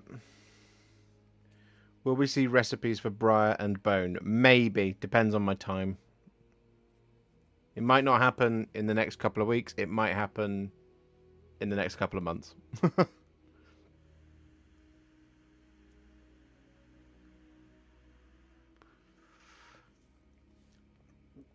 RIP the entire Baldur's Gate dev team. Hasbro was like, great job, guys, you're all fired, then turns around and brags to their investors about the game. I know.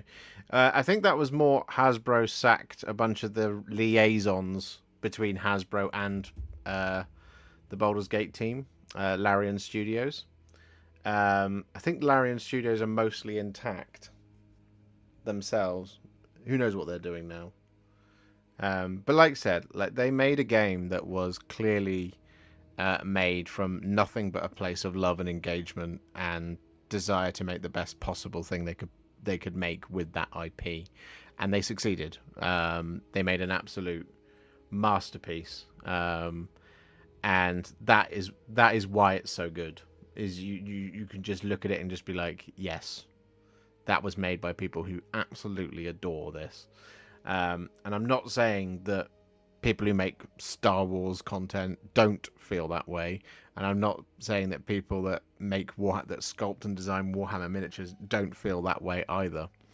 But at the moment, it feels like there's a little bit of love missing, whether it's from a top-down point of view, from terms of business decisions, or whether it's driven by something else, or there is a cynicism that's in there, or something like that. I don't know, but there's definitely something within that is there, and that's why it's like. And I don't know if it's cynicism about the product they're making or cynicism about the audience, because the audience also bears a part in that, right? Because I think there would be some people within Games Workshop that might watch this stream, for example, and or might see my opinion around 40k and be like, "What? We can't do anything right. Of course we can't do anything right." And I'm like, and to be clear, I'm. This is not a criticism of them on an individual basis. It's that there are a bunch of people on the internet who scream and shout about wanting updated models, and that's what they're getting. So those people have gone quiet, and that's who they're fixing. But by doing that, it means there's people like me who are like, I don't want redesigned models. I don't want new plastic Terminators. I don't want a new plastic Lamatis. I don't want a new plastic Astaroth. I don't want these things. What I want is, I don't know. And that can be a really frustrating thing for a product developer to hear. If I say, well, what do you want? Well, I don't know. You figure it out. You're the creative one. But like that's the point. It's like, I don't want to know what I want. I don't want to know what's coming. I don't want to be able to say, hey guys, there's this codex coming out, and let's guess what the new models will be. And then when they go, hey guys, we've got a great announcement for you. Here's the new codex, and here are all the models. And then we sit here a week later on the stream going, yep, that's what we said it would be. And that's my point. That is my point. And that is just me. And I don't know if anybody out there feels the same way. You don't have to. Everybody's entitled to their opinion. Of course they are.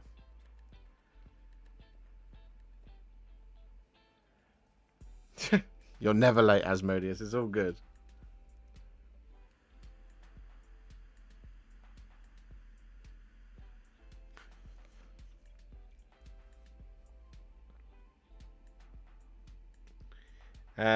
Plans to paint the new Mechanica models or busy enough as it is with non-Horus Heresy? If it's sold out, is it sold out? Is that thing sold out?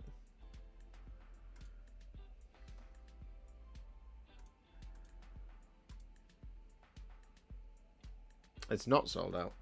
I haven't got it.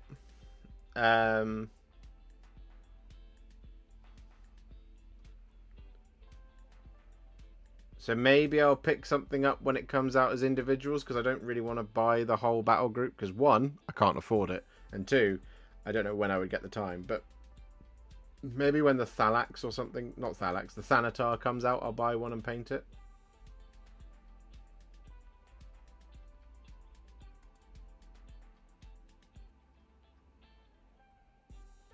I think we're mostly in a refresh era. I have high hopes for new stuff in 11th. And that I think is probably the same attitude that I have, Mini Creative. That is kind of where I sit on it.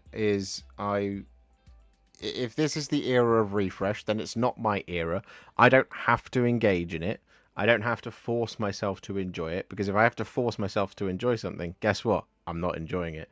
So I can reserve my love for what is the gaming system that really kicked off everything. I meant to say, and I'll dig it out on Wednesday, as well as these old models.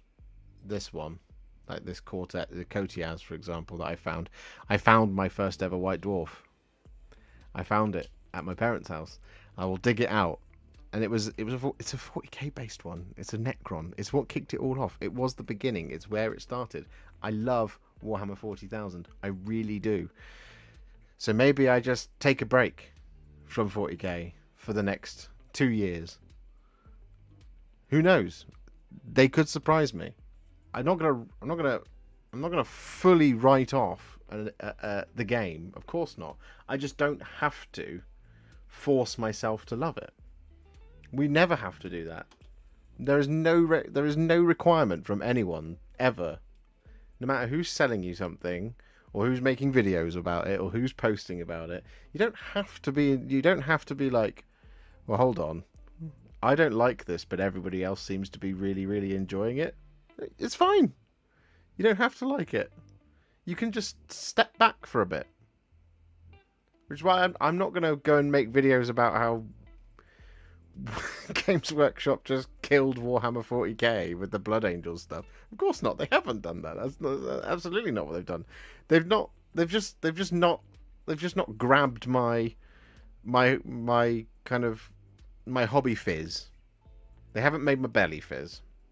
Okay, with the new Blood Angels, which is sad because Blood Angels are my favorite. But it is what it is.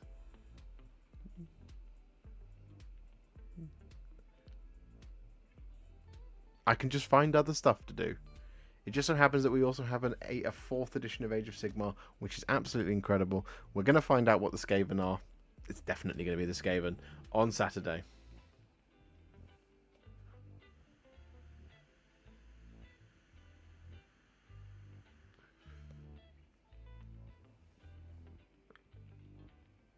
Wait till next Monday and we see the Sanguinary Guard. Probably.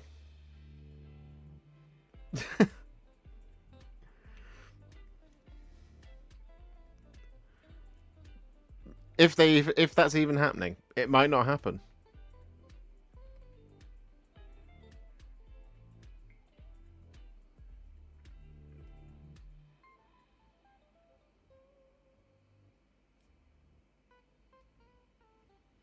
I know it's going to be Skaven, but man, do I wish we could see what Stormcast are getting refreshed. Yeah, I wish we were getting to see both, but us Stormcast fans should have fought harder in the slaughter at Hellcrown.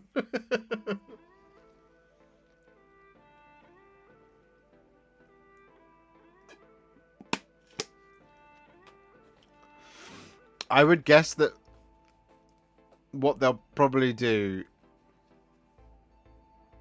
is they'll probably go, here's the 6 or 7 Skaven kits. Oh, and here's 1 or 2 Stormcast ones just for fun. I'm pretty certain that's what they did with the Leviathan one. I can't remember now.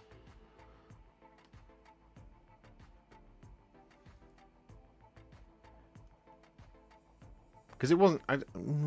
was it? It wasn't just the Tyranids that they showed off, right? Because the Tyranids won. Did they? What was it called?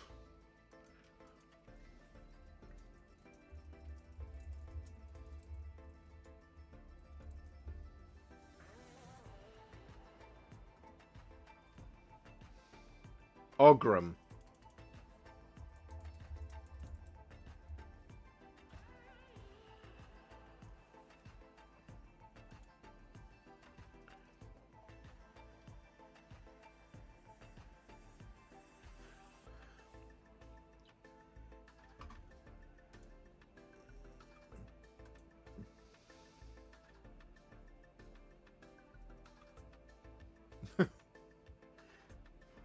Final results of the Battle for Ogrim revealed.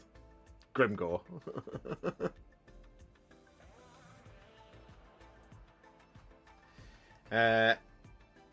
Tyranids have triumphed. Yeah, Tyranids won 53 to 47. Oh, yeah, maybe they did just show off the Tyranids then.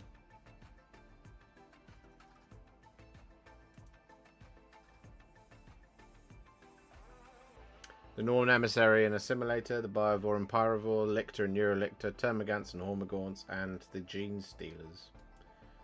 Maybe it will just be...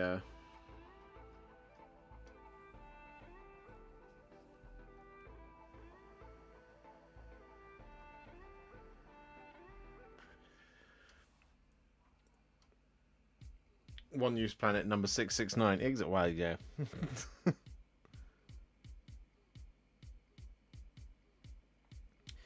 The only battle in history to start, not finish, then go back in time to the Pariah Nexus. Well, yeah.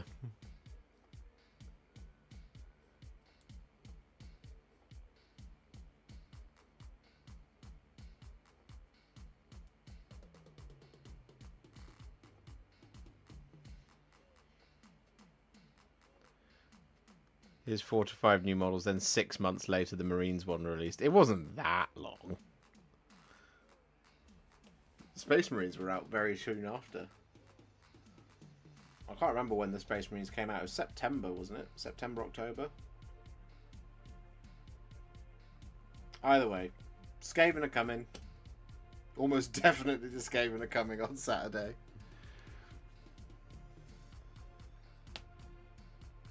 Sometimes I wonder if people figure out a way to game the system, which is why the baddies always win. Because actually, with the weird thing with the Leviathan one and the Battle for Ogrim is it's really easy to win that as Space Marines.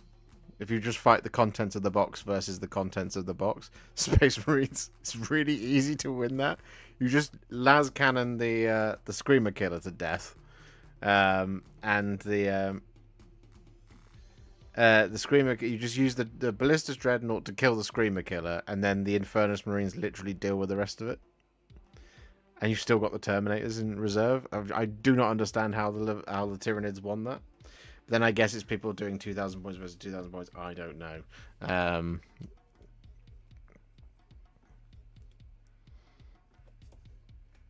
just not sure. But yes, we are probably going to find out all of the Skaven on Saturday. And I hope to be able to stream it. Again, I will ask Al, who I think has just come home.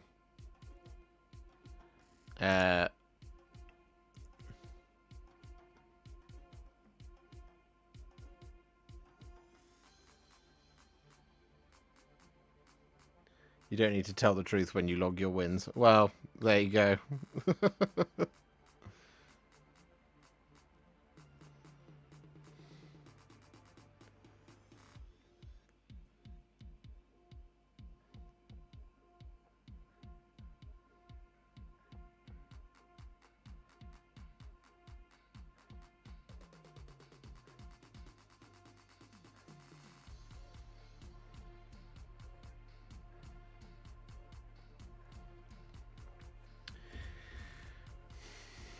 Battle for Ogram might have just been anti-Blueberries rallying. Yeah, and same for Slaughter at Hellcrown might have just been people anti-Stormcast rallying.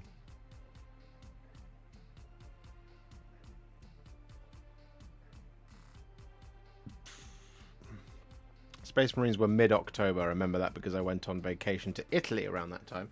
And I pre-ordered their stuff before I left and it came out while I was away. Well, there you go. I would guess that the first battle tomes will start to drop in September. So it will be Skaven and Stormcast. It'll be September and October, I would guess, would be when the first battle tomes are going to drop. Blood Angels, who knows when they're coming. Maybe in September as well. I don't know.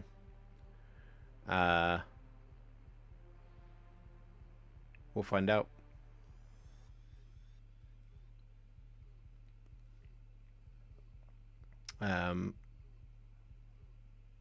The future is bright. The future is Warhammer. Always. Well, we did 2 of our 3 things. Paul Humphrey, hey man, been watching your tutorials for a while now. Love the work you do. Thank you. Just subscribed. Keep up the amazing work. Oh, thank you very much, Paul. That's very kind of you. Thank you for subscribing. Everybody, subscribe. Everybody, tell all of your friends to subscribe. We want to get to 75,000 subscribers this year. It's not looking likely.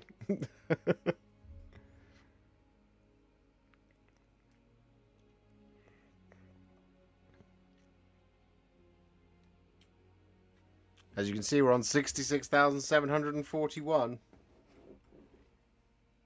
which is good. It's very good.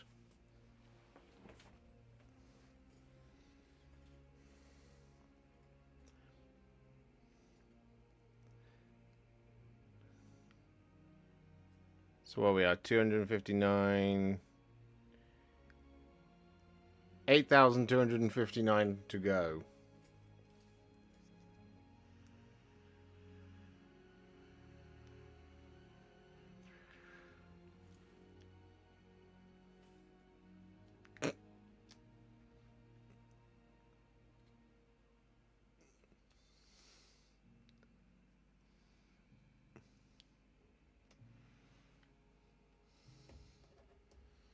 I mean, realistically, what we want is we want 1 million subscribers, but that is very, very unlikely. Out of nowhere, would you eat a banana with the skin on for subs? No, I would not, because I would, I would be very, very ill.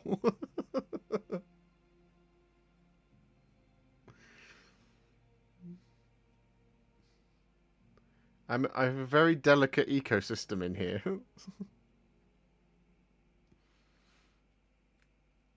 I'll paint Warhammer for subs. That's what I'll do. I'll make painting videos for subs. I'll even do a video about 3D printing. Coming soon, once I figure out how to do it.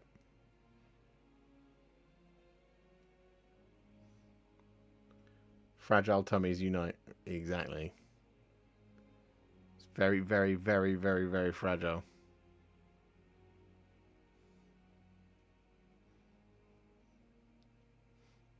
Surely if we're drinking anything, it'll be Null Oil. Again!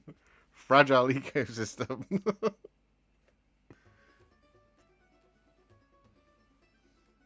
How often do you get to play? Not often enough. I did very recently play a game of Age of Sigmar, and you can see it if you are a Tabletop Tactics on-demand subscriber. On their on-demand, Flesh Eater Courts versus Ideneth Deepkin. Our boy Usharan does some work. But I don't get to play often enough.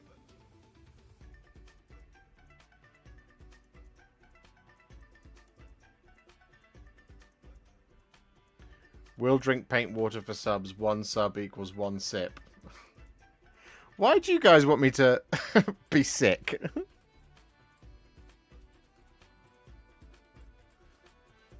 You got to look after me. I'm very fragile.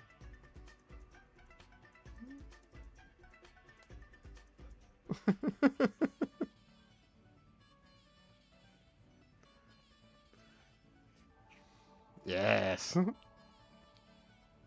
Poison yourself. Dance, streamer.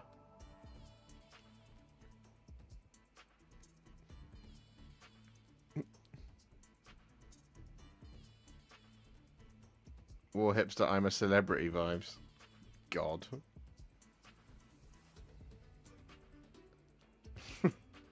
Bleh.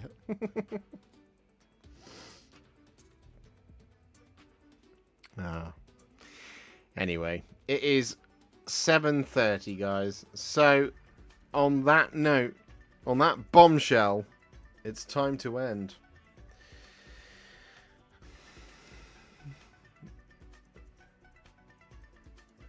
So we will be back on Wednesday with another live stream, unless the weather goes mental again, and we end up having yet another heat wave.